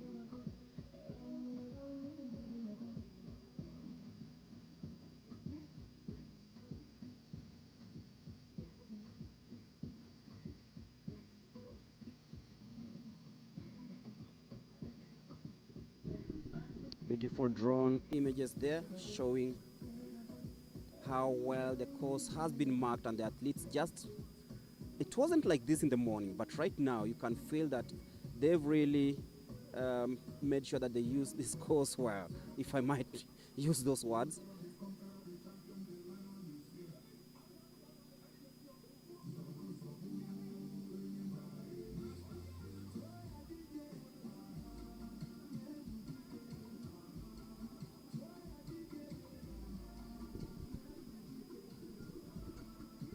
Victor Kimosop, the 10,000 meter specialist, is also in the mix, born on 2nd of March in 2003. He's also participated in the 5,000 meters with a personal best of 28 minutes 44.43 in the 10,000 meters and 13 minutes 59.26 in the 5,000 meter set on 26th of June 2025. Actually, just about 2 months ago, just 1 month ago, and posted a very good time in the 10,000 meters in May.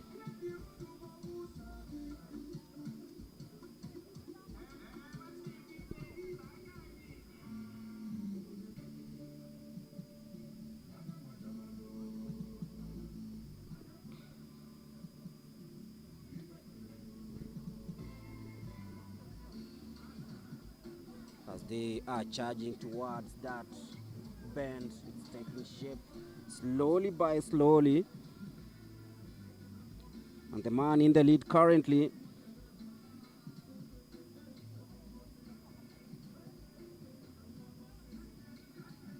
is Silas Centura.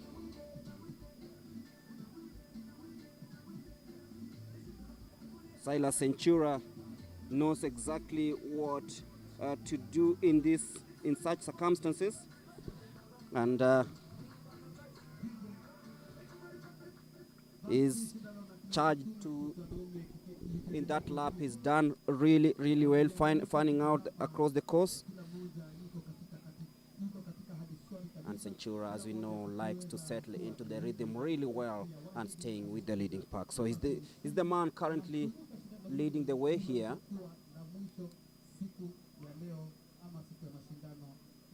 And pushing the tempo early, that is Silas Centura.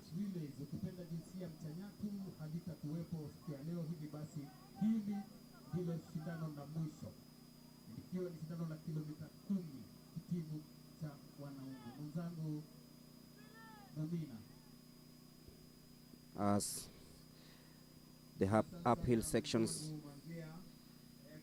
and the bends taking toll on these athletes, as you can see. Right now the athletes are attacking the downhill stretch.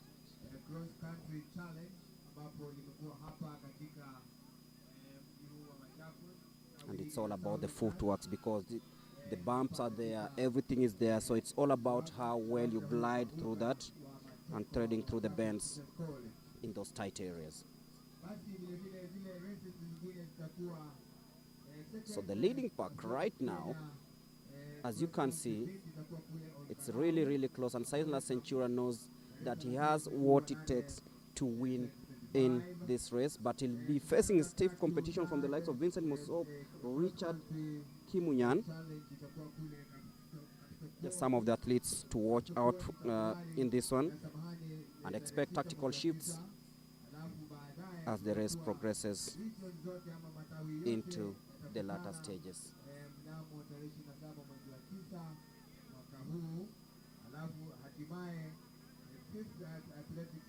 Kenya cross country challenge itakuwa kule nationals, itakuwa trials ambazo national trials for world athletics itakuwa tarehe 25 mwezi wa 10. Basi tukirudi hapa uwanjani, remember Olkalau will host the second leg of this series before ushering in the national championship later on in October. And the course looks really nicely as they glide through that uphill stretch, and the field is stretched as we speak. That long incline towards the uphill stretch is the area where everything starts taking shape. And you can clearly see from the images there is some daylight between the front and the rest. The charging pack trying so hard to catch up, but then the front pack is just charging uphill. And you look at how they're doing it in style. They're doing it in a way that it will be very difficult to catch up if you're not well prepared.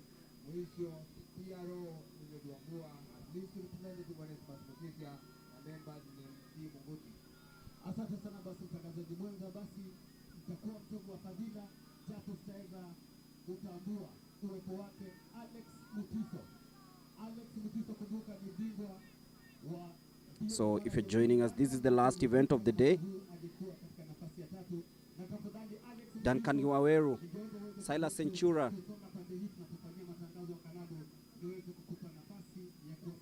they are leading the way. Also watch out for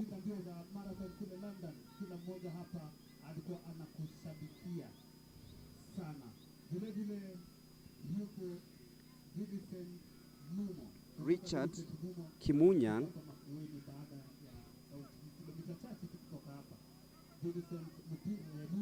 ambao alikuwa anakimbia mbio za mita 200 na vile vile mbio za mita 800. Hao ndio mabudi wetu tunaojivunia katika region hii. And now ama maeneo haya ya we are heading towards that serious business part, with the athletes trying so hard to ensure that they stay in touch with the leading pack, which is still quite packed.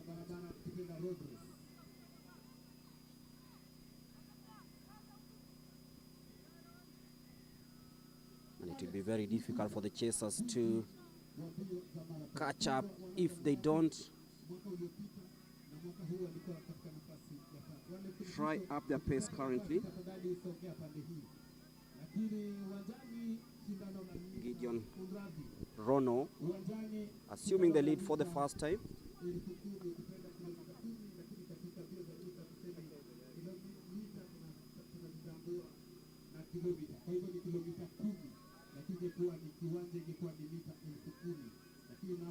Vincent Kibet Langat assuming the lead.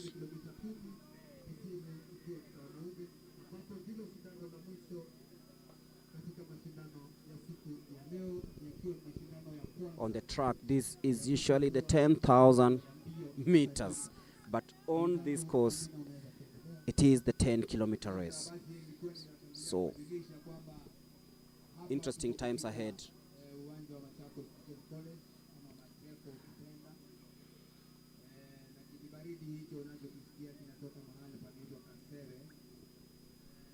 And be waiting to see what happens in the last stages of this.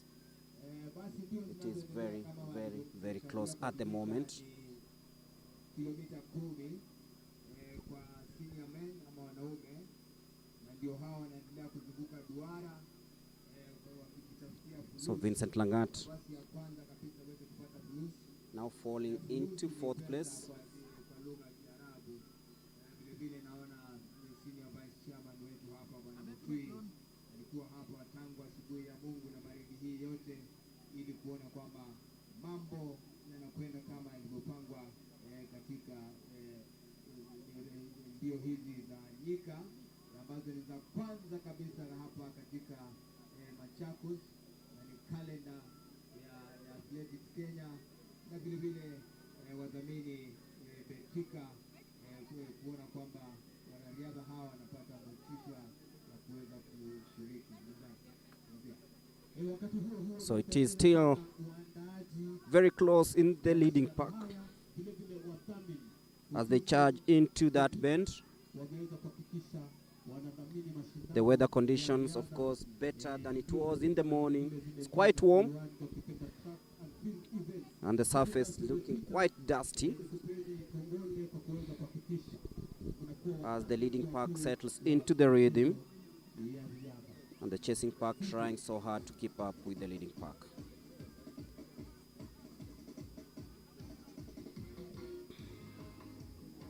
That gap is slowly widening.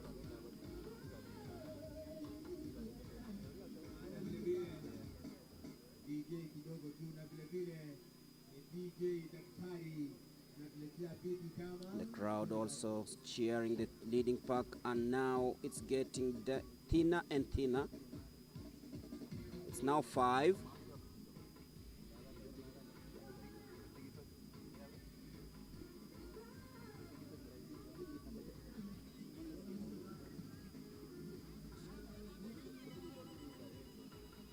So Vincent Langat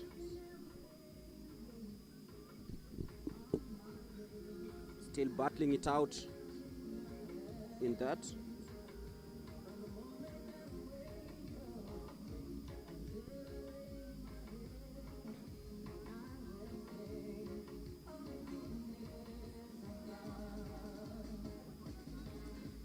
Gideon Rono also ensuring that the pace is maintained as they take the downhill.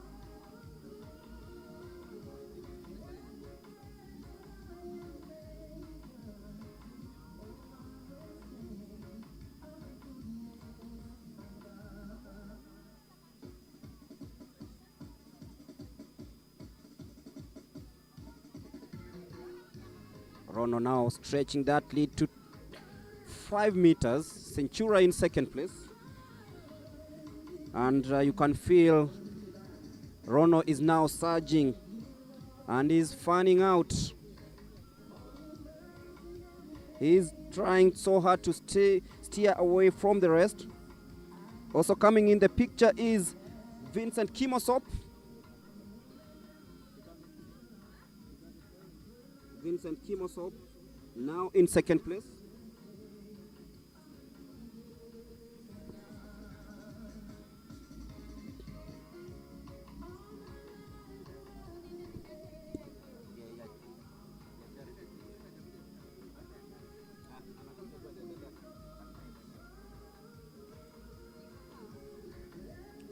Gideon Rono and Vincent Kimosop.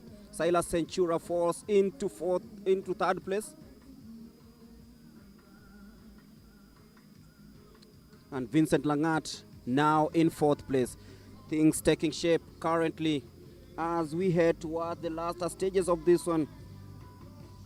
The legs are screaming. It will be a very close one. 4 athletes, each one capable of taking this.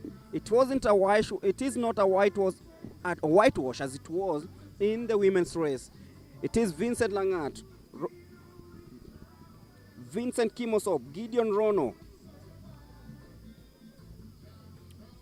This is going to be very, very interesting.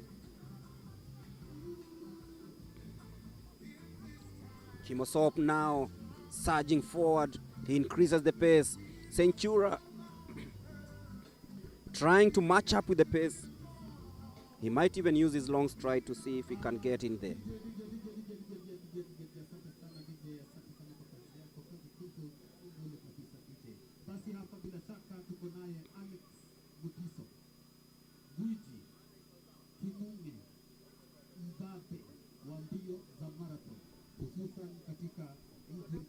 Vincent Kimosop, Vincent Langat, Silas Enchura, and Gideon Rono.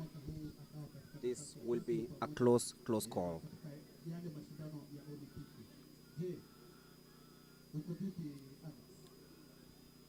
A few meters remaining for in this race. A few meters remaining, and it is getting hotter. It is 4. Who's going to make it to the tape? Can feel the tired legs also coming in.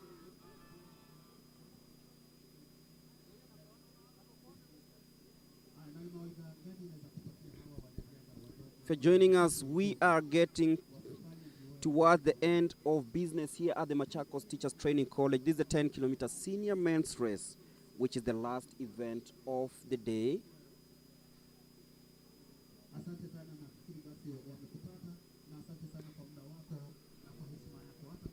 And it is Gideon Rono sprinting to victory. He will be crowned the new champion over the 10 kilometers in this first leg of the cross-country series. Gideon Rono outpaces all his challengers to win this race. So it is Gideon Rono who finishes first in this 10-kilometer senior men's race here at the Machakos Teachers Training College.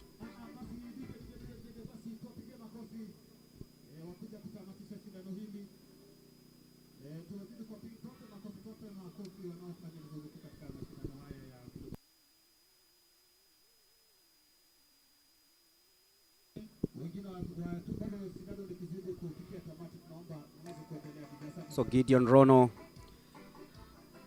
the new champion here in Machakos, is taken over from Asbel Kiprop and Francis Abong, and Victor Kipruto, who finished on the podium last year. So Gideon Rono is the new champion in the 10-kilometer senior men's race.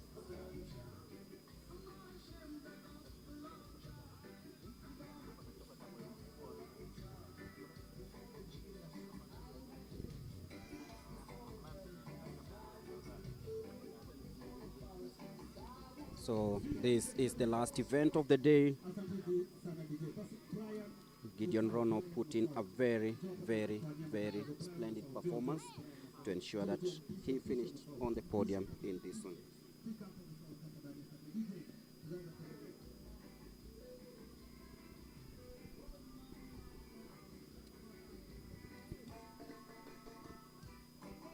The Iveti Hills yonder on your screens, providing a perfect weather for this first leg of the National Cross Country Series. And there is Gideon Rono, winner of the 10-kilometer senior men's race. Vincent Langat came in second. Good Vincent. With Silas Centura coming in third. So Vincent Langat came in second, with Centura coming in third. So that's the lineup for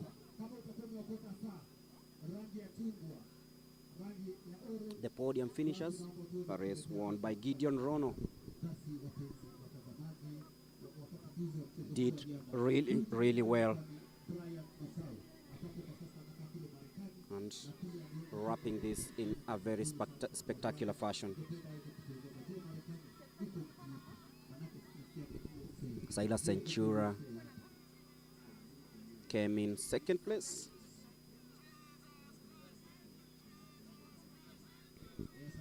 But the 46th edition of the World Cross Country Championship will take place on January 10th in Tallahassee, Florida, at the Apalachee Regional Park. and it will be the first time the championship is being held in the United States of America since 1992. Remember, it was held in Boston, and it is now time for the interviews, and we know Charity is lining up a couple of questions to the winners. We'll start with Mr. Gideon Rono, the winner of the 10-kilometer senior men's race. Happy to see you, Gideon. And of course, Charity, take it away.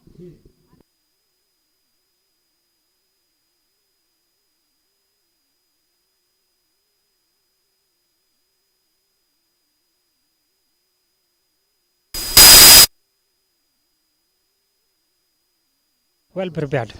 Yes. Going forward, what will you be focusing on as we prepare for the World Cross Country Championship that will be held in Florida, USA? Today and continue, I will prepare well to represent Kenya in World Cross. Okay. Yeah. All the best and congratulations. Thank you. Okay, I'm also joined by number 2, who is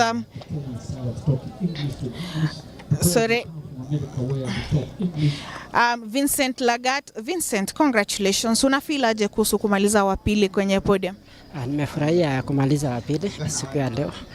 Ni preparation kubwa sana kwa kuingia katika mbio ya World Cross Country next year.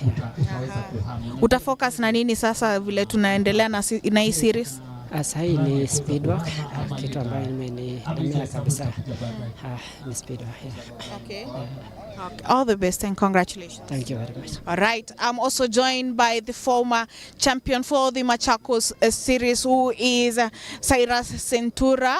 Cyrus won the last edition of Machakos and also E10, but now he's finished number 3. Unafeel aje kuhusu hiyo? Na feel poa. Training imekuwa sawa. Ingawa leo hewa huko leo Machakos iko ngumu. Yeah. Nini imefanya ikakuwa ngumu leo? Maybe ni hali ya anga ndio imefanya ikuwe hivyo. Yeah. Na sasa tunaelekea World Cross Country Championship. Utajitayarisha vipi? Nitajitayarisha poa. Naenda sasa tuone na coach penye iko. Alafu tutakimbia poa. Yeah. Okay. All the best and congratulations. Thank you. Okay, those were our top finishers in the 10-kilometer men. We had Gideon Rono, Vincent Lagat, and Cyrus Centura relinquishing his title to Gideon Rono, who finished first. Over to you, Mlemi, as we come to conclude to the end of the event. Thank you, Charity. Of course, athletes still competing in the 10-kilometer senior men's race, trying out and of course starting their season, and of course the beautiful weather in Machakos making it even better on this Saturday afternoon.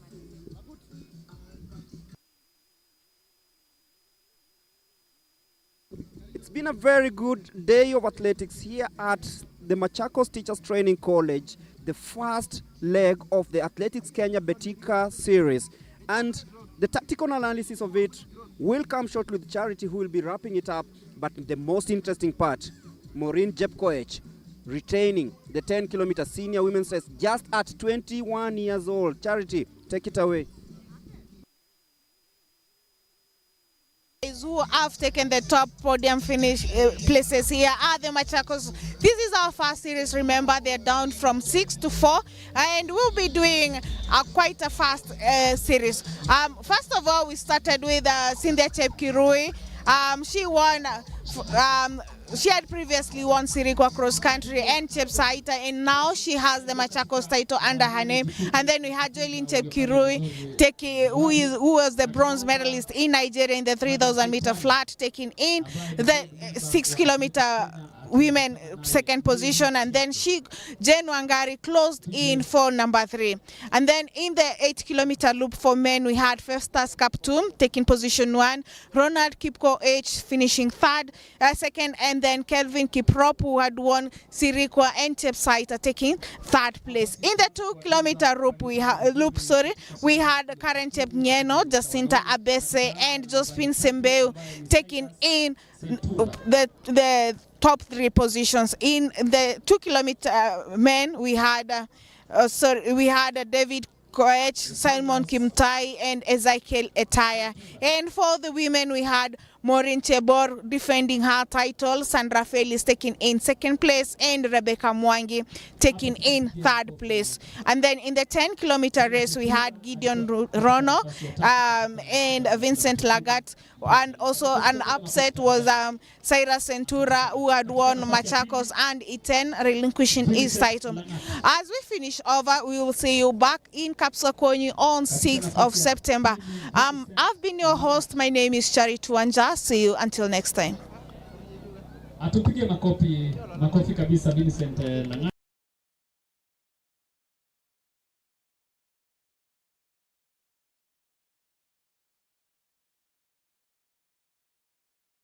Na mshindi bila shaka ni Gideon Rono. Gideon Rono ndiye mshindi wa shindano hili la kilomita 10 kitivu cha wanaume. Tumpigie makofi tafadhali. Gideon Rono. Anaitwa Gidi, nakumbuka ni jirani yake Gideon Boy. Marafiki kabisa, hata Gideon kubwa angekuja lakini alikuwa na shughuli zingine. Asante sana. Haya wote sasa wote. Ningekuwa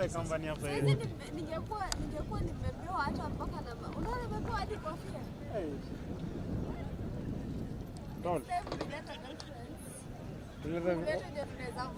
Watatoka ati. Mkani imesha haraka. Tuanze safari ya kurudi Elita.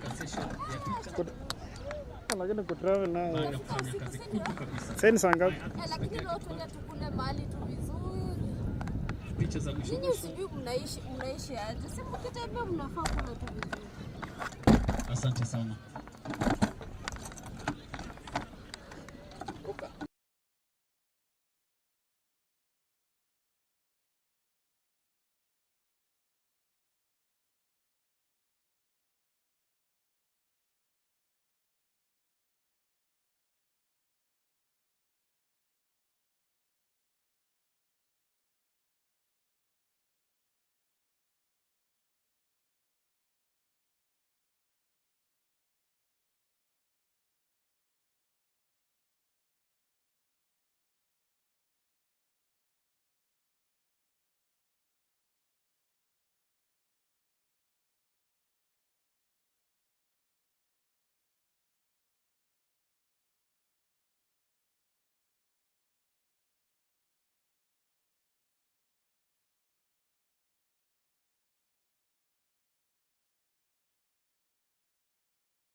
kuomba ni kwa sababu ya kupungukana. Asanteni sana, mbarikiwe sana wachezaji, muendelee kufanya mazoezi kwa sababu kuna series zingine 3 zile ziko mbele zetu kulitangaziwa, na Mungu awabariki nyote. Asante kwa Machakos Teachers Technical, wale wametusaidia na vitu hapa na pale. Pia hatutasahau kuwashukuru kwa sababu ya kazi nzuri ile wameweza kutufanyia. Asante kwa Betika sana na sana Betika. They have been a good sponsor. Wametusaidia na mambo mingi, wametusaidia na fedha, wametusaidia hata na vyombo, wametusaidia na vitu vile tunaonanga ya kwamba haziwezi patikana. Kwa hivyo pia Betika, Karo ukiwaona, Karen ukiwaona, waambie asante sana. Thank you so much. Be blessed all of you. Basi naomba tuchukue nafasi hii ili tuende tukaombe. Kwa hivyo naomba wale wanaume ambao wamevalia kofia, tafadhali toe ndio tuombe. Mungu wa ajabu, tunakushukuru ni kwa maana unastahili. Asante kwa sababu ya hafla ambayo imepita mbele yetu. Nafasi ya first weekend meet ya cross country kwa Machakos na Southern ni baraka sana kwetu. Tunakushukuru Mungu, tunashukuru Executive Committee Athletics Kenya in the headquarters kwa sababu walichagua ili tuanze sisi.